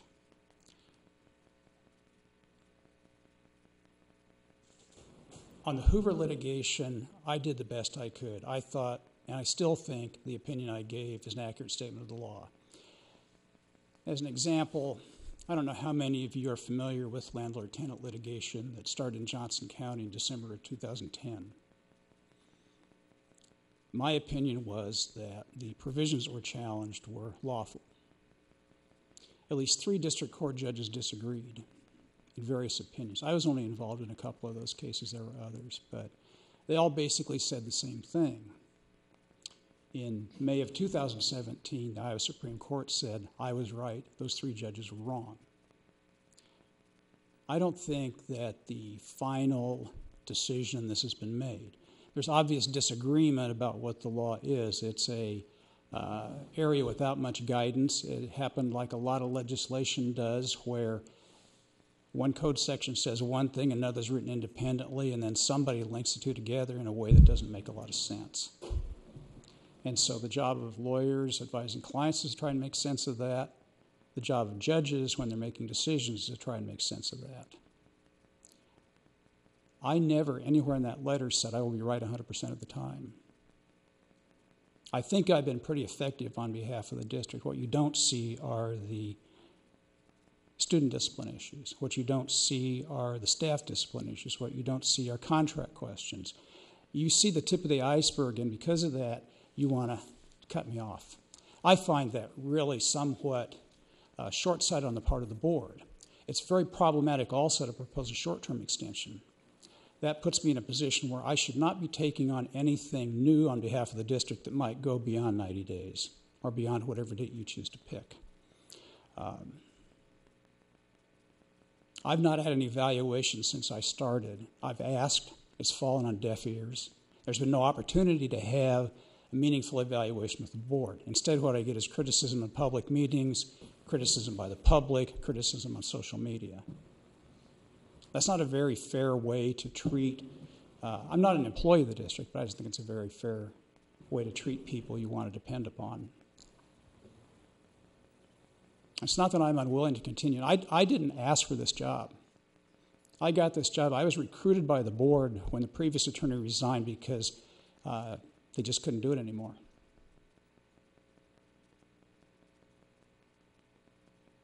I'll do it.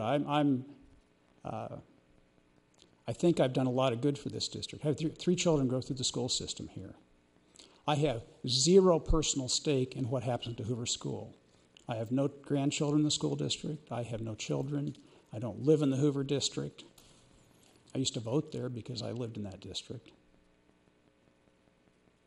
I try and make my decisions based on what I think the law is. I don't take sides in board disputes. Within 2 weeks after Mr. Hemingway was on the board, he had an open meetings violation complaint filed with the Iowa Public Information Board. And I defended him vigorously, and that complaint was dismissed. The only other complaint I've had since is one against Director Liebig. That was also dismissed. Those are the things you don't hear about. You don't hear about results in things which are confidential by law and which are handled by staff, by people working in the community. It's a false measure to say because one piece of litigation a judge didn't agree with me that I've somehow failed. We're all human beings, including everybody you're going to deal with. You can think about changing, but you're going to be going to Cedar Rapids, maybe. I doubt that because the only law firm, in my opinion, in Cedar Rapids that could represent the district has represented Superintendent Murley in the past in contract matters. You can go to Davenport. You can go to Des Moines. You can go to Cedar Falls. And what happens when an administrator says, I need to talk to somebody right away and I want to do this face-to-face? Are they going to drive from Des Moines? Or are they going to drive from Cedar Falls? And those lawyers don't know anybody in the community. Maybe that's good because they operate in a complete vacuum. They don't know about the community. They don't care about the community. They can go their way completely dispassionately. But I do care about this community. And primarily in that school community, in that school corporation, who I think about are the students. Now, a corporation is just a legal person. I can't go talk to a corporation. I deal with the board president. I deal with the superintendent because the board has hired him as the CEO for the district. I deal with Craig because the board has appointed him board secretary. He's also the chief financial officer, and there's a lot of intersection between the legal issues and their financial impact. You've purchased several pieces of real estate in recent times. Liberty High School, pretty well according to the Scanlon family. They're represented by other council. I don't represent them. I don't have any conflicts of interest. You bought a parcel in North Liberty from Bob Burns. I've known Bob for 40 years. You bought a parcel from Steve Lacina, his wife. I've known Steve for 30 years. You built Alexander Elementary on property owned by the Lehmans. I've known Mike and Tim Lehman for 30 years. I bring things to the table that you can't quantify in terms of a dollar amount. When we talk about value, those people from outside the community aren't going to know the people you're dealing with in the community. I've been practicing law for 40 years this summer. I've been representing school districts for over 35 years.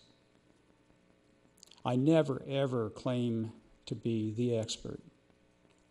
They call it practicing law, and I think I kind of know what I'm doing after all those years. And I don't mean this in a negative way. I think I know more about that than anybody on the board.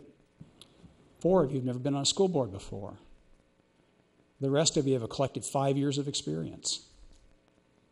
And that's not to diminish anybody. You wouldn't be here if you weren't smart people who cared about the community, cared about the students, cared about providing service. There's a movement in our country, and there are books being written on this and commentary about the distrust of experts. Everybody thinks they're an expert, so they don't trust the experts that are hired by government. You see that. The board doesn't trust administrators. The board doesn't trust me. I don't know who the board does trust. I heard the candidates during the campaign talk about changing the culture in the boardroom. Here's your opportunity. I think the biggest challenge you face is I can't in good conscience get involved in anything which may have a 90 or 120-day sunset. And I don't know how you're going to get legal services on things that may carry on. And believe me, some of them go on for months or years. Maybe I would get into some of those. But then you're going to pay a price for handing that off.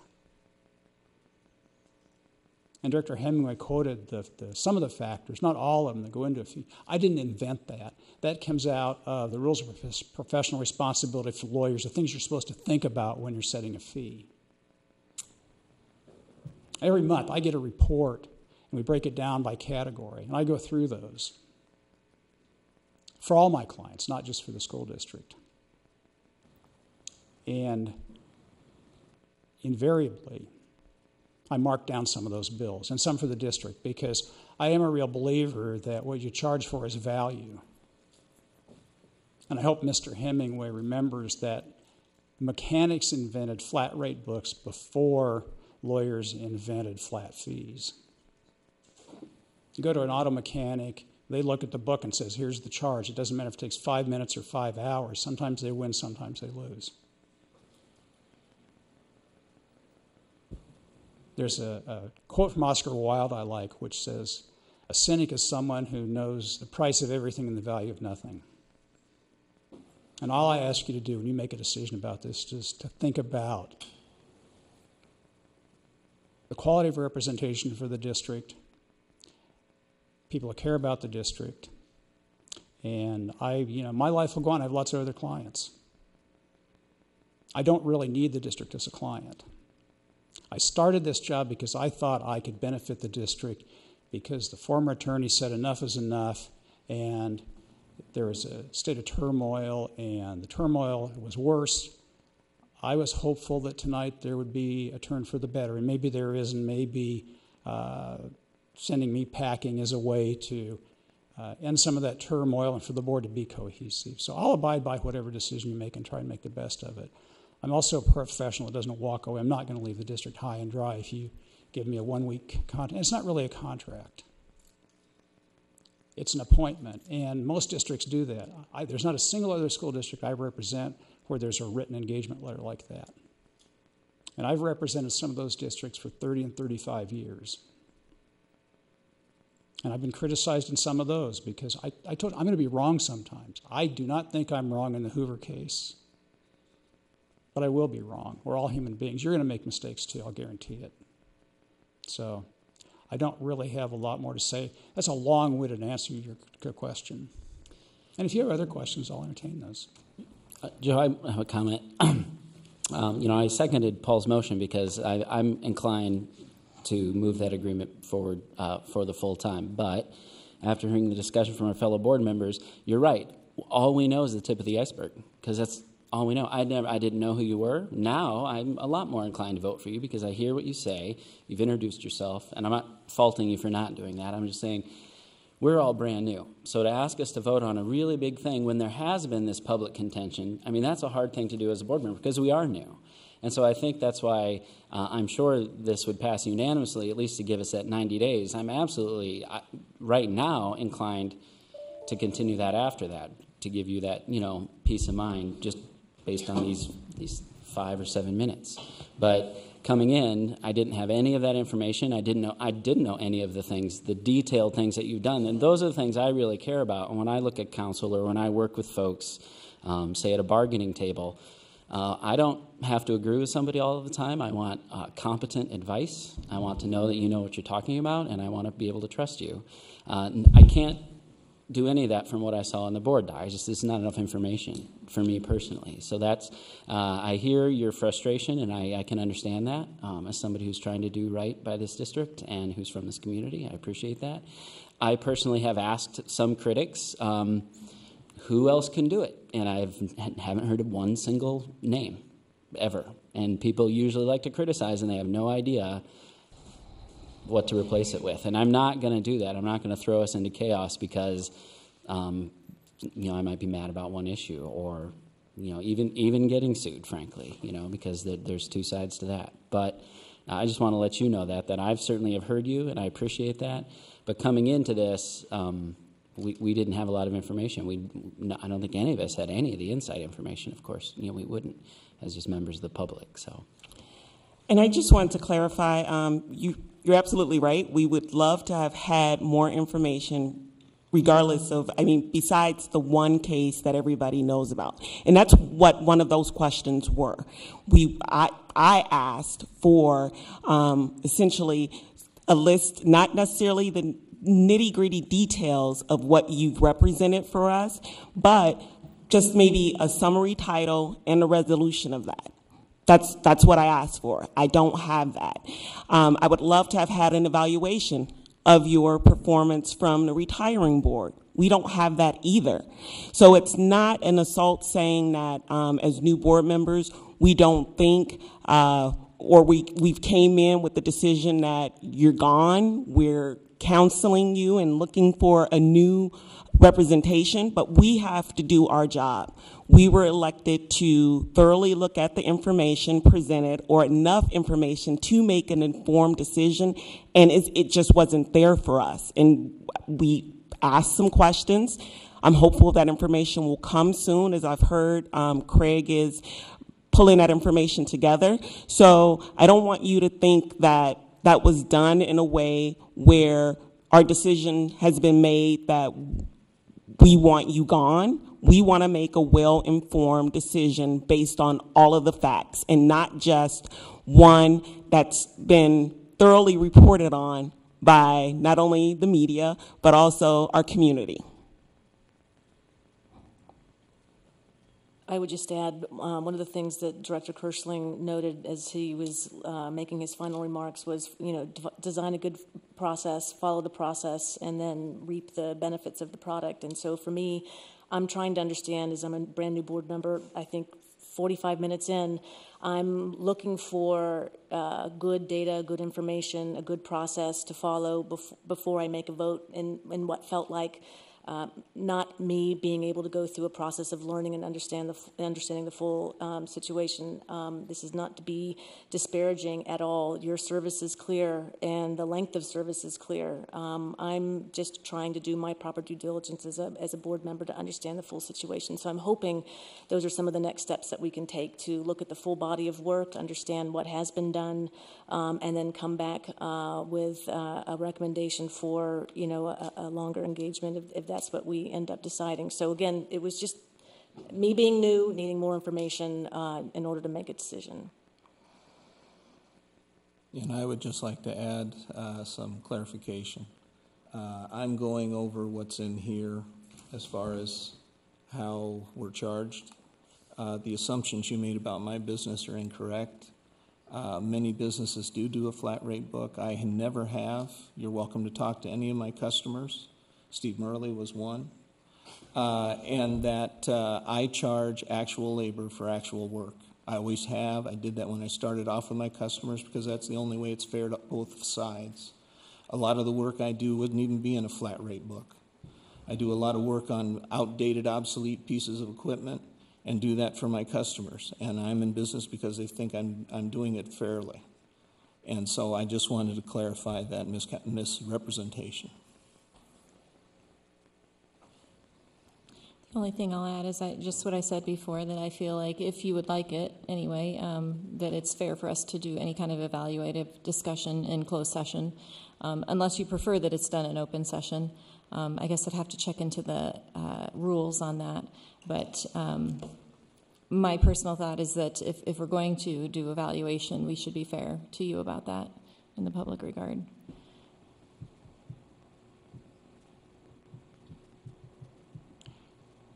That's a question I've thought about, and I don't have an answer whether I would even consent to a closed session.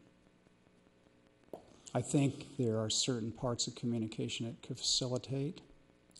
I think there are also things that need to be said in the public eye, and I guess we'll cross that bridge when we come to it. There's been that same request for an evaluation in every engagement letter I've ever signed, and no previous board has ever seen fit to do that, and no individual board members ever asked for that before. That's part of the reason it's, I don't want to say it's a blindside, but it's, and I understand new board members coming in, and I think it's unfortunate that you didn't have more information. I think it's unfortunate that none of you asked me for information. I didn't receive any requests for any information whatsoever from current board members or from incoming board members to explain what I do. And I will try and provide that as I can. One of the constant struggles is that people in the community and sometimes people coming to school boards think they can make great change and they can do anything they want. Education is one of the most heavily regulated ventures in American culture. There is state law, whole Department of Education, chapters in the code. There's federal law, which governs everything from student privacy to nutrition to any number of services. There are lots of other laws out there that apply to school districts that are complicated. They hem in what can do, and sometimes that makes it difficult to talk about things in an open session because of those laws to protect the privacy of employees, to protect the privacy of students, and protect the privacy of some information. But I guess we'll see where this goes and talk about whether there's going to be an evaluation, whether it's going to be in closed session or open session. So I don't have anything more to add unless you have additional questions. Thank you. Call the question. I would like. Oh, okay. If you have more discussion. Yeah. If the board decides to move forward with this vote to have a 90-day contract or whatever the motion actually is, I would like Director Malone and Director Rotland to work together to decide what the process is going forward before we just come to a meeting in January and decide this again. And just to kind of touch on what Director Clausen said, yes, the holiday seasons are busy, but board work needs to be done. So if it falls in that area, then we just need to get it done. So, and I would add that you've asked for an evaluation. I think that's the fair thing to do, and the right thing to do is evaluate and have a real honest discussion. And I'll tell you, I can't say I even know what questions to ask to reach out, but I certainly am a quick learner, and I'll reach out to you, Joe, and see if we maybe learn a lot about about the business. President Malone, may I make a comment? Yes. As one of the largest consumers of legal advice, I work with Joe on a very regular basis on a wide range of issues. An arbitrary timeline like 90 days is going to prevent him from being able to serve you the way you need to be served. He won't be able to take on litigation that's going to be going past that date, etc. I would encourage the board actually to go through a process. You've described a process that you desire to go through, an evaluation and those kind of things. But if we could just suspend the arbitrary 90 days, you can set whatever process you want to put in place. But I would like to just appeal to you that you need full legal representation. And then if the decision is that you want to go in a different direction than Attorney Holland, there's going to be a transition period, okay, where you're going to be employing 2 law firms, one to catch up and one to step back, okay? And that's going to take a considerable period of time. I got in on the very tail end of the last transition, and it was months and months and months, okay, to do it right, case after case after case. There's a lot of stuff out there. And so that would be my encouragement to you. Allow Attorney Holland to represent you as a corporation with unfettered as things come up. Go through your process and then define a transition process if you just choose to go in a different direction. Thank you. So I'll ask if Phil is willing to amend his motion to something similar to what Craig said, or if we're voting on the motion that Phil had on the table.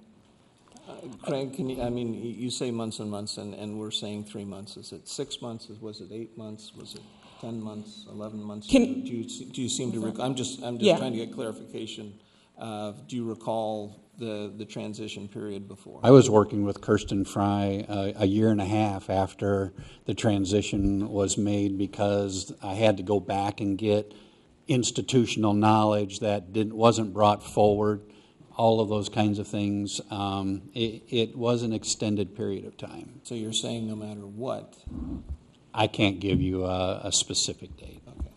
But by setting that 90-day deadline, that makes it nearly impossible for him to completely represent us on any new case, is that what I'm hearing? I just want to make sure. But we can set the process and determine, say, in 60 days that we're completely satisfied with Mr. Holland, or that we want to go a different route and then work on that transition period. Can I make a comment, Madam President? Yes. Craig makes, I think, a good point. But the other thing I'd add is my understanding of the appointment of counsel is the counsel serves at the pleasure of the board. I think you probably can terminate the contract anytime. And it's not a contract, it's an appointment. And just like you can terminate other appointments, you can terminate that one. I do have real issues with putting a fixed time limit on particularly short. Now, if you want to put a time limit on decision-making on the part of the board, that's one thing. But to say you have a limited shelf life, I think that is a foolish strategy that doesn't serve the best interest of the district. And that's a test for you to decide if you really want to serve the best interests of the district, or make decisions based upon what you read in the popular media. Yeah, I think may I just make one more comment? I think that's very fair. The actual letter of appointment doesn't have a date in it, which we did note in the question process. I think what we're really getting at is that we want some time to do this evaluation process and look at the full body of work and not just what's recently been reported, make sure that we have that understanding. I think we can put a timeline on getting through that process, whether it's, and it feels to me actually that feels fairly high priority. I don't know that we'd want to wait till January to finish that process. I would hope that something we could do much more quickly, looking to you two to create and design the process for that. But I think getting through this in an expeditious way so that we're not left hanging, but that we're not constraining ourselves from services that the board may need, feels like it makes a lot of sense and meets the various needs that have been stated. So we're back to Director Hemingway. Are you... So if someone wants to amend it, what are they suggesting? Motion? Well, yeah. It was your motion, so you would either... You can either start amend over... it, or you could withdraw your motion altogether. I'll timeline for a process. Okay. All right, I'll go with that. You have to make the amendment, and whoever did the second to your motion would need to agree to the second as well. Could you read back the motion, Kim? I can. A motion to continue temporarily with Joe Holland representation as School Corporation Counsel until January 9th, 2018.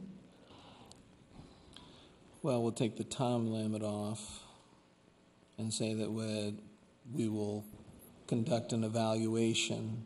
Now, are we?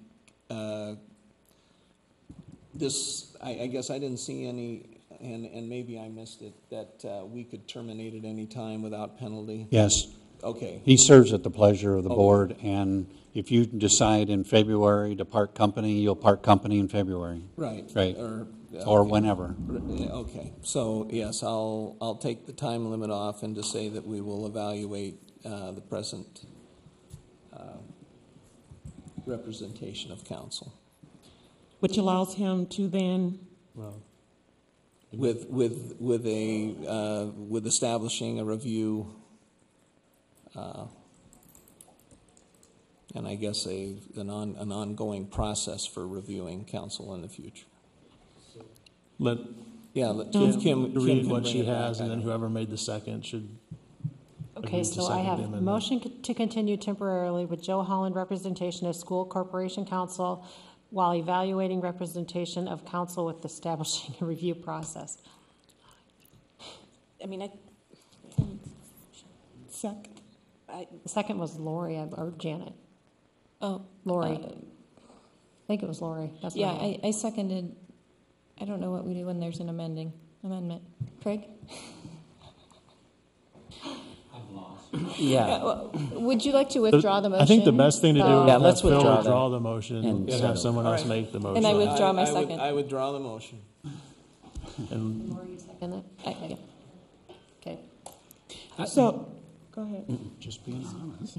Is there a motion on the table to continue with Mr. Holland as legal representation while we simultaneously undergo a review process? Does that satisfy everybody? If somebody made a motion? I move that we continue counsel with Joe Holland while the board undergo a review process with a goal of a end point for the board to complete the evaluation process by January 2018. That's my motion. I'll give a moment for a second, and then let me clarify further. Yeah, I'll second that. And this motion, Joe, just to be clear, is to hold the board accountable to the time frame. I feel, having served on the board, and this has come up before, what's happened is sometimes, what I've observed is that the board has had questions, and then it never comes up again. So this allows us some accountability to ourselves. I would actually prefer to not have a time frame on there, and that's where we would rely on the two of you to come up with that time frame and the process, because we don't even know what the process is now, and we have an end date already. So yeah, and the one thing I might suggest is just put in pending. I just would take the words out and just we're here, we're holding them accountable, Evan, to do that part of it. Lori? I can't amend a motion that I didn't make. Right, I'm asking Lori if she's willing to amend her. Would the board support an amendment to that? What's the feeling of the board? Would we like a time frame for the board to have an end date or not? I think that's a question for you two. I think we want to have the process in place and move along as quickly as possible. So I don't think that an end date will be necessary, because I think we may see ourselves, we all see this as being urgently important, not only for our community, but in respect to Mr. Holland. So I would potentially prefer not to have that end date. I amend my motion to remove the end date. JP, will you still second that? I do second that. And then Kim, can you read that back, please? I think we probably need to remove more. It says motion to continue counsel with Joel Holland while board undergoes a review process with the goal of an end point for the board to complete the evaluation process by January 2018. We've taken out the date. 2018? Yep. So now I have motion to continue counsel with Joe Holland while the board undergoes a review process with the goal of an end point for the board to complete the evaluation process. No, remove the goal to Essentially, we're just adding an evaluation piece to the end of the Exactly. original motion. To review the process with an evaluation piece? How do you want to do that? How about I withdraw the motion? No, I think it's good. This is look, we're not, we aren't lawyers, clearly, or legislators. But can I make a suggestion on the language? So, motion to appoint Joe Holland as school counsel. Well, this is Lori's motion. If you're going to change it, I would just suggest that she withdraw the motion and you make your own motion. I'm just suggesting the wording so we can move on. I know, but you can't change the wording. He can't even make the suggestion to her on the wording. Lori, would you withdraw your motion? Do you want to take another stab at the wording? You can amend it. I would be interested in JP's input on how I should amend the motion.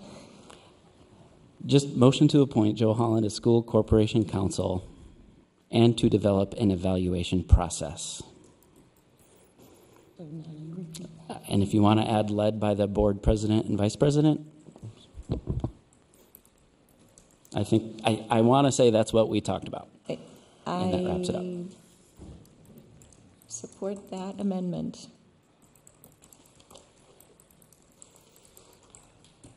Does that make sense, Kim, or would it be easier if I withdraw and start again? Let me tell you what I got. Motion to appoint Joe Holland motion to appoint counsel with Joe Holland as school corporation counsel and to develop an evaluation process led by the board president and the vice president. Yes, that sounds good. But it's more than just the process. It's completing the process. For me, it's we're appointing Joe Holland as school corporation counsel and conducting a performance review, period. And I don't want to just develop a process. I want to do the process and complete it as quickly as we can. I want to sit and start having conversations. Whatever the process is, I want to get on it. I'm not sure where we are in terms of the procedures. Would you like an end date? No, I don't think she's saying she wants an end date, Lori. What she's saying is she would prefer to have wording in your motion that speaks to not only developing a performance process, but conducting the process. Because right now, the way it stands, just says development of the process. Okay, I withdraw the motion. Do you withdraw your second? I do. Janet, do you want to make a motion? I'll move to appoint Joe Holland as school corporation counsel and conduct a performance review. Second. Any other discussion? Kim, can we vote? Yes. Online voting is open.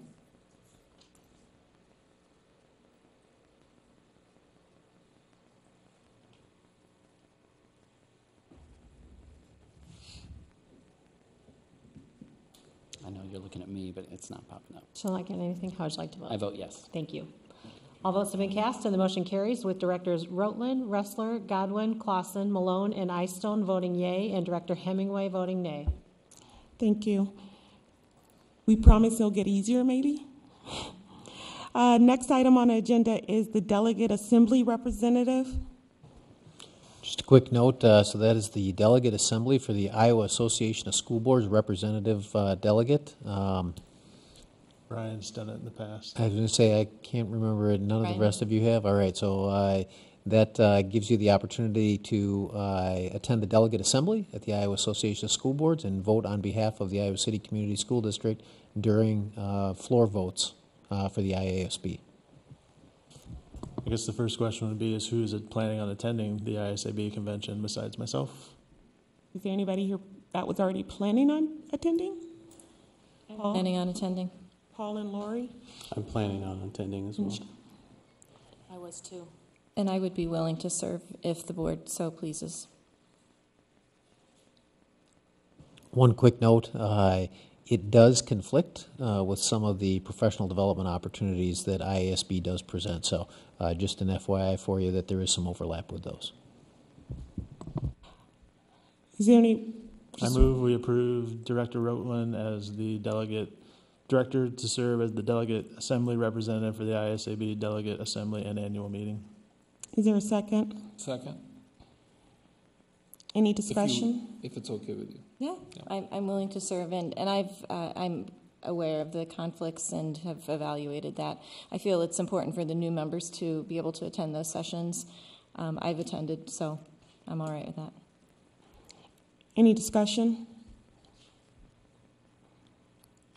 Kim? Online voting is open.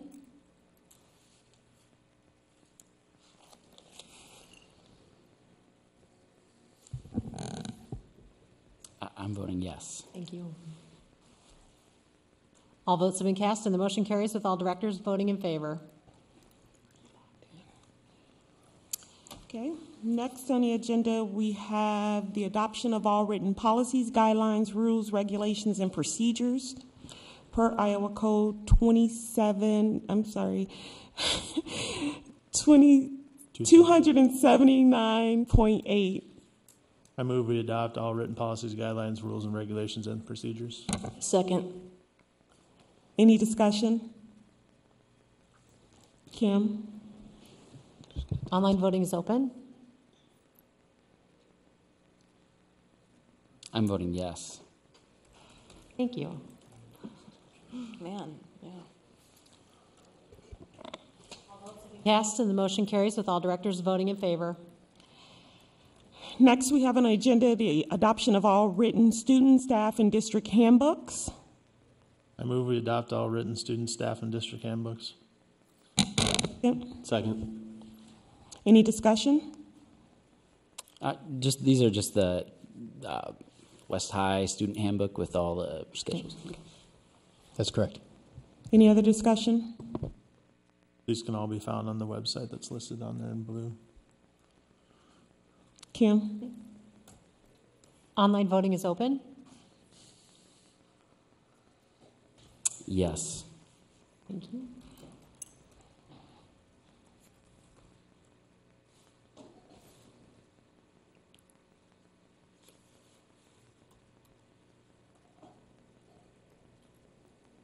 Lori, I'm not getting yours. I voted yes. Thank you. All votes have been cast, and the motion carries with all directors voting in favor. Next, we have the appointment of District Multicultural Gender Fair designee. I move we appoint Kingsley Botchway as the district multicultural gender fair designee. Who said? Second. Okay. Shannon, second. Any discussion? Kim? Online voting is open.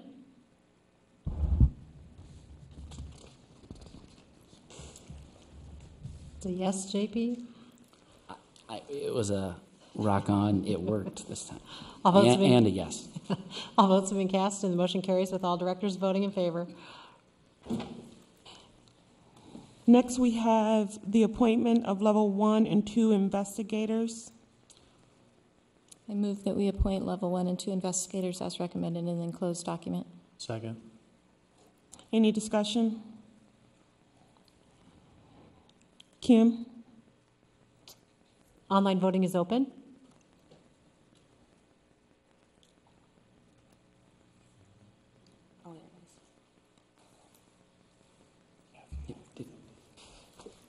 All votes have been cast, and the motion carries with all directors voting in favor.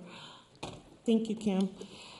Next on the agenda is the management agreement for 618 Fairchild Street property. I move we approve the property management agreement for 618 Fairchild Street. Second. Any discussion? Kim? Online voting is open.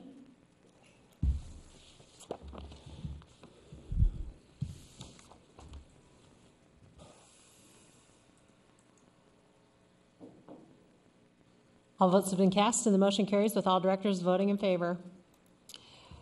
Next is the resolution to approve requests to SBRC for special education deficit. I move that we approve the resolution to approve requests for allowable growth and supplemental aid payment for the negative special education deficit balance for the fiscal year 2016-17. I'll second that. Any discussion? Kim? Online voting is open.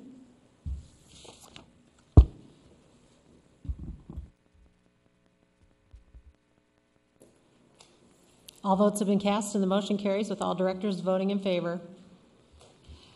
Next is the summary of Appendix 9, approval requests and project updates. President Malone, I Yes. typically do these as a group, and then we approve them at the end. I'll do that again if you so like. I'll explain the changes. The Appendix 9 process is a 10-step process that every major project goes through, from initial design through contract, through changes to the contract, to completion of the project. So typically I do a summary of those at each board meeting. If you care for me to do that, I will. Yes. Thank you. Thank you.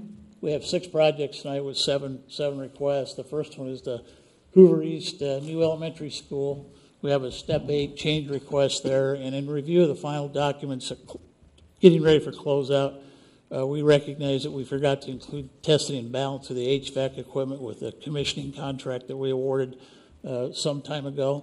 That changes for $28,933.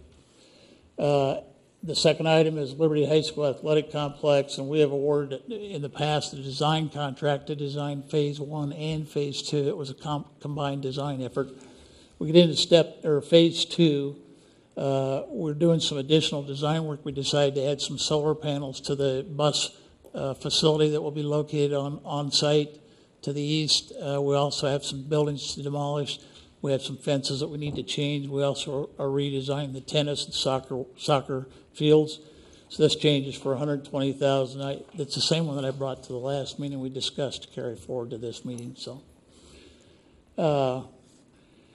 The third one is Liberty High School is change request for $12,192. We made some code changes that totaled $11,824, which included fire alarms, lighting, some plumbing valves, and some unforeseen HVAC controls that we added for $7,604. The district actually had a deduct of $7,236 for changes in video equipment that we deleted. We did, however, add some gas lines and some network equipment. The fourth one is roof management program, and this is for West High Press Box. We redid the roof on that press box, and during construction, we removed the siding and roofing and discovered that much of the sheeting underneath had been subject to severe moisture damage. It's actually rendered itself useless, so we're replacing plywood and actually some framing on that building. So that change is for $10,040. The next one is the City High Safety and Security Project, which we're nearing its end. But we have a change request for $3,800. We actually had a combination of deletes and adds. We deleted some equipment that we didn't need, but we added some additional doors and hardware, and the code required we add some strobe lights to that project, so it was a $3,800 add. And the last one is project closeout for the tennis courts at West High School. That project has been substantially completed for some time. All the punch list items are done. And this action will release the 5% retainage of $61,223.45. And we also recommend that the district accept it as a closed-out project. With that, I'd answer any questions you might have. I just have a very simple question, Dwayne. Just trying to understand where we're at on the athletic complex. It appears to me that this is not on the new bond-funded athletic facilities. This is on the prior athletic complex that was part of the SAVE funding. Yeah, that's a good question. The design work was actually paid for as part of Phase 1. That contract included Phase 1 and Phase 2, the design work, so that was paid to the sales tax. But the actual project itself is a bond project. It wouldn't have moved forward without bond. The reason I asked the question is I'm just trying to clarify which step we're at on appendix, in the appendix on this. It says step 8 in the summary. However, when I open the document, it says step 4, or step 5 actually. And Yeah. I'm just trying to understand. Have we seen those plans already? Oh, yes, you have. Yeah, We have. we approved them when we did phase 1, but I had a discussion with the design team just this morning, as a matter of fact, and we'd like to bring a revised phase 2 for you to see again before we move forward. Okay. So that we're actually completing the construction documents as we speak. We've tweaked it, so we would care to bring that to you. But you have approved the original schematic and design development drawings. Okay. Thank you. And I have a question, Dwayne, on the Hoover East construction on the HVAC commissioning. So it says during the closeout documentation process, it was determined that this portion of the contract was not included as intended. Why? It was just an oversight. We took the contract that they provided us and we just missed it. So we're now going back and making sure that they're paid adequately for the work that they did. Because we asked them to do the testing and balancing as well. And it was done? It was done, yes. It was done, we just overlooked it.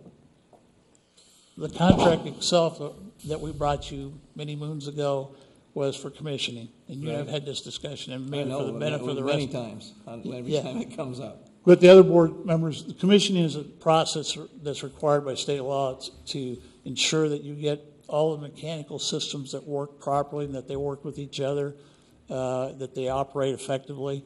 And part of that process is then once the commissioning is done is to actually balance the machinery to make sure it works properly.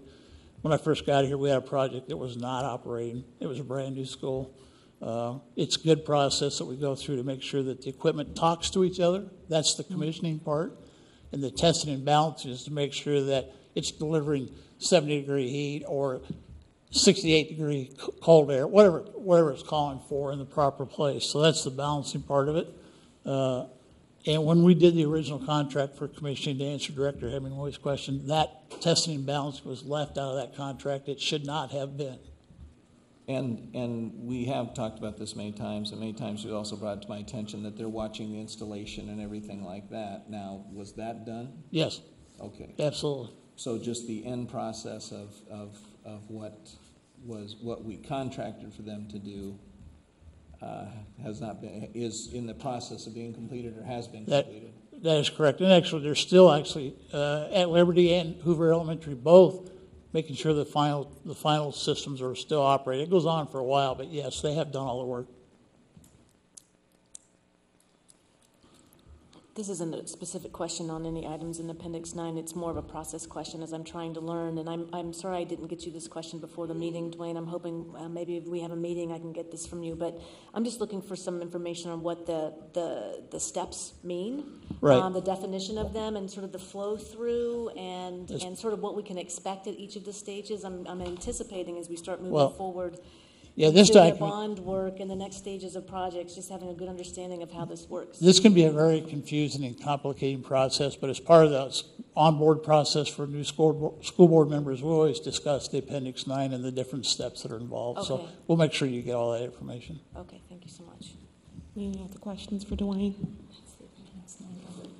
No. I move we approve the Appendix 9 approval request as listed. Second. Any discussions? Kim? Online voting is open.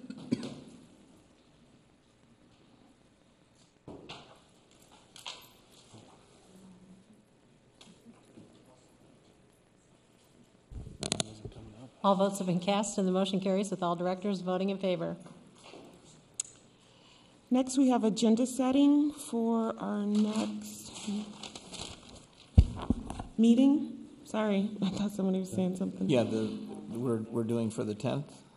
Well, the third will be the first one. Well, the That's third is the closed session Right. litigation. Do we have any, I know it's going to be a closed session, but any idea on what that is pertaining to? Is it, or that is only we're going to find out when we're in closed session? No, the October 3rd one is actually designed to address some of the issues that you brought forward today, and that is we anticipated with current and new board members there would be questions about the process that we are working through on the Hoover petition. Again, I shared with you that because of the potential for fiscal liability, we had to report this to our insurance carrier. The insurance carrier appointed counsel for us. We thought it appropriate for the counsel appointed by the insurance carrier to come in and bring the board up to speed on where things are at. So that'll be Ehlers and Cooney? Yes. Okay. I'm wondering. The time, is that at 6 o'clock? 5:30. I think we said 5:30 to give people time to get here after work. So I'm going to throw an idea out there. We need to have a closed session in the near future regarding the superintendent contract, something that's been left unfinished from the prior board. With this meeting starting at 5:30, would there be any, and please tell me, folks, if you're not interested in it, but would it be possible to move this meeting to 5 and do a second closed session after so that we can get 2 knocked out in one night and not have to come in early on a different night? I would prefer not to do that until after everybody gets onboarded and up to speed before we get into contract discussions. I would appreciate that, having some more time too. I mean, that's 7 days to yeah, and figure out the basically what contract I and was discuss thinking it. is would start that process. Is they see the contract, then they have time to I would prefer review to it. go through how we're going to do that before we do it. So you would prefer that we went through the onboarding process before we, and Janet, I hear that you would, any other thoughts on that? Just a simple question on this. It's starting at 5:30. Is the assumption it's a half an hour thing, or we don't know how long it's going to be? No, I think you better allow yourself at least 90 minutes. Okay. At least. With that knowledge, I don't know if we can move it up. That's helpful. And to Thank do you. that, so. Especially after you've seen us tonight, you think, well. Okay. We'll get back. Learning curve. Move on to off this topic. I just would, I guess, ask of the board members that are up here if anybody has a conflict of interest in this Hoover decision that they think about not. We might need to think about not having them attend as well. For example, the last board had someone that wrote the actual petition on the board, and that would be a conflict of interest for me. So as long as no one else has a conflict of interest, I'm open to the entire board being there. Is it a conflict of interest? I live in the Hoover attendance zone. No, it would be more like if you took money from the Hoover PAC, just to save Hoover, if you worked for the petition or had anything to do with the writing of it or, I guess, helping of the plaintiff's attorneys to any of that, I guess. Is it a conflict of interest to have signed the petition? Saying that's a conflict of interest either, no. Yeah, I think I'd like a little more clarification on exactly what a conflict of interest would be. Yeah, if you could. I just, again, if you helped to write the petition, like actually write it, which one of our last board members helped to do, that would be a conflict of interest, I think. Okay. All right. And Paul, do you have concerns about, or you were just asking? I'm asking if anyone wants to have, if they have that conflict of interest, then they would state it now. And if not, I'm more than welcome to move forward with the entire board there. Okay.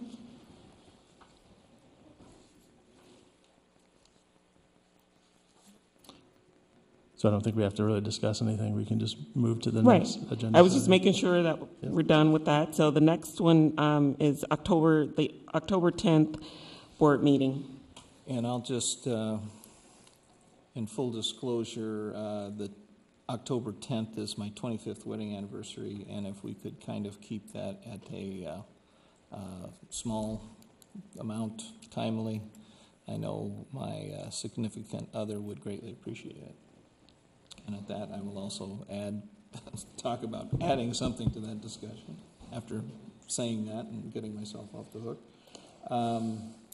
We had on a previous agenda a field use discussion that we never had as far as field utilization, that type of a thing, kind of looking at what arose from a soccer match at City High, that type of a situation as far as the discussion. And I know President Lynch at the time said that that had been addressed in a work session at one point in time, but if we could just come forward with that as far as if we have rules concerning our policies concerning people using our facilities after hours, when after school, on weekends, that type of a thing. Just a point of clarification, external grounds. Yes, right. No, this is nothing this, internal this, to the no, this is not internal, which we have facility use forms and that.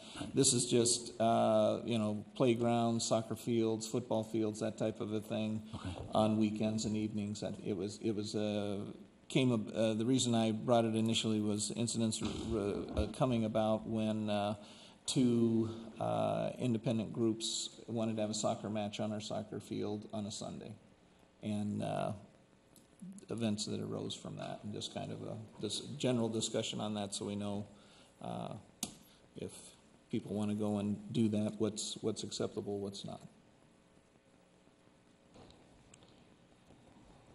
Could we have an agenda item on October 10th with an update from President, Vice President on the process for the council evaluation on what the process is? Yes. Just set expectations and make sure we're moving forward on that. And then, I don't know if this is an October 10th item, but I am curious about the board retreat and how that gets scheduled, and can we get that on our calendar? I don't think it's October 10th, but it's some other event that we want to get organized. We need to discuss the board retreat as well as the onboarding schedule. So I don't know if that has to wait until that meeting, or if it's possible for us to do like a doodle poll, or. Yeah, I would assume most likely that the exec board would be the two of you, and Steve will discuss how to go forward without reaching out to us on that and assigning dates. Yeah, and I would recommend that we avoid using Sundays, that we have Sunday be free for many of our new board members, and even those that don't have young children like to have at least one day of the week be off limits, and I would move that we make it Sunday. So I think we could ask Kim to send out a doodle poll. Well, why don't you guys work through it with Steve? The three of us, maybe after we do that. After we do that. But to answer the Janet's plan question, is, yes, the plan is then to have Kim send out a doodle poll once we meet and talk Superintendent about what we want to Murley, do. myself, and you can discuss that.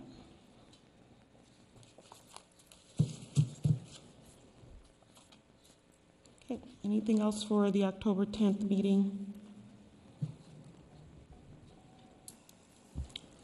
Maybe I just make one really quick comment so that those of you that are new understand. We have a regular series of reports that we bring forward to you. So if you're looking at the agenda right now and saying, wow, we're having a certified annual report already at our next board meeting, that's part of our regular reporting cycle. The financial health report, those, again, a regular part of the reporting cycle. Our student representative update, our ICE update, those occur on that first board meeting of the month. So that's part of the regular cyclical process. And as you go through the onboarding process, we'll share with you where to find that list of reports so you've got some idea when those show up on a regular basis. Transportation update is one that's not part of our regular cycle. That was asked for by the board to be brought forward. And so that's a singular item, one that doesn't show up on an annual basis, but one that the previous board thought would be appropriate at this point in the school year to get an update on how transportation's going. And will that have like activity buses, any type of a discussion on that? I'd have to go back, to be honest with you, and look at the content of that discussion at the board meeting where we set that agenda. Craig, do you happen to remember that off the top of your head? The piece that I shared with the board before didn't have an activity bus component to it, but that doesn't mean that we can't provide that if that's something you want. Right. Is this the right timing for that update, or do you need more time? And as far as the year having progressed further? Great question, and thank you for the sensitivity. I think the the year has matured to the point where we have things pretty well settled now. People are in a routine, and we're feeling pretty comfortable about it. So we should give you some pretty accurate numbers on routes and kids and how all that's functioning. And we just completed our annual report for last year, and all that is behind us now. So this is fine to have that update. And I would be interested in seeing the activity bus information as well. Yeah, Thank me you. too. Yeah, as a a brand new Liberty parent and seeing the the different schools that have been added to that attendance zone, I'm very curious about the activities busing as well. Director Malone, if you'll entertain a motion to adjourn, I move that we adjourn. Seconded. Did you want to say something? No, I did want to say something to bring, because I'm curious if people were interested in the work session, because I know we have to discuss committee assignments and things of that nature. So I'm not sure if that's appropriate for our board retreat or... Yeah, no, Okay. typically that's kind of a retreat thing, or in advances. Some people are getting away from using the word retreat, they're using the word advance, but I'm not going to belabor that. Okay. But definitely that's where we do goal setting and committees and that. That's type of fine. thing. So I'm Team sorry, building. Paul, can you restate your motion? I move we adjourn. Seconded again. All in favor? Oh, no, Aye. I'm sorry. Okay. Thank you. Need a gap. Yeah, no. Then adjourn the meeting. The meeting is adjourned. Thank you.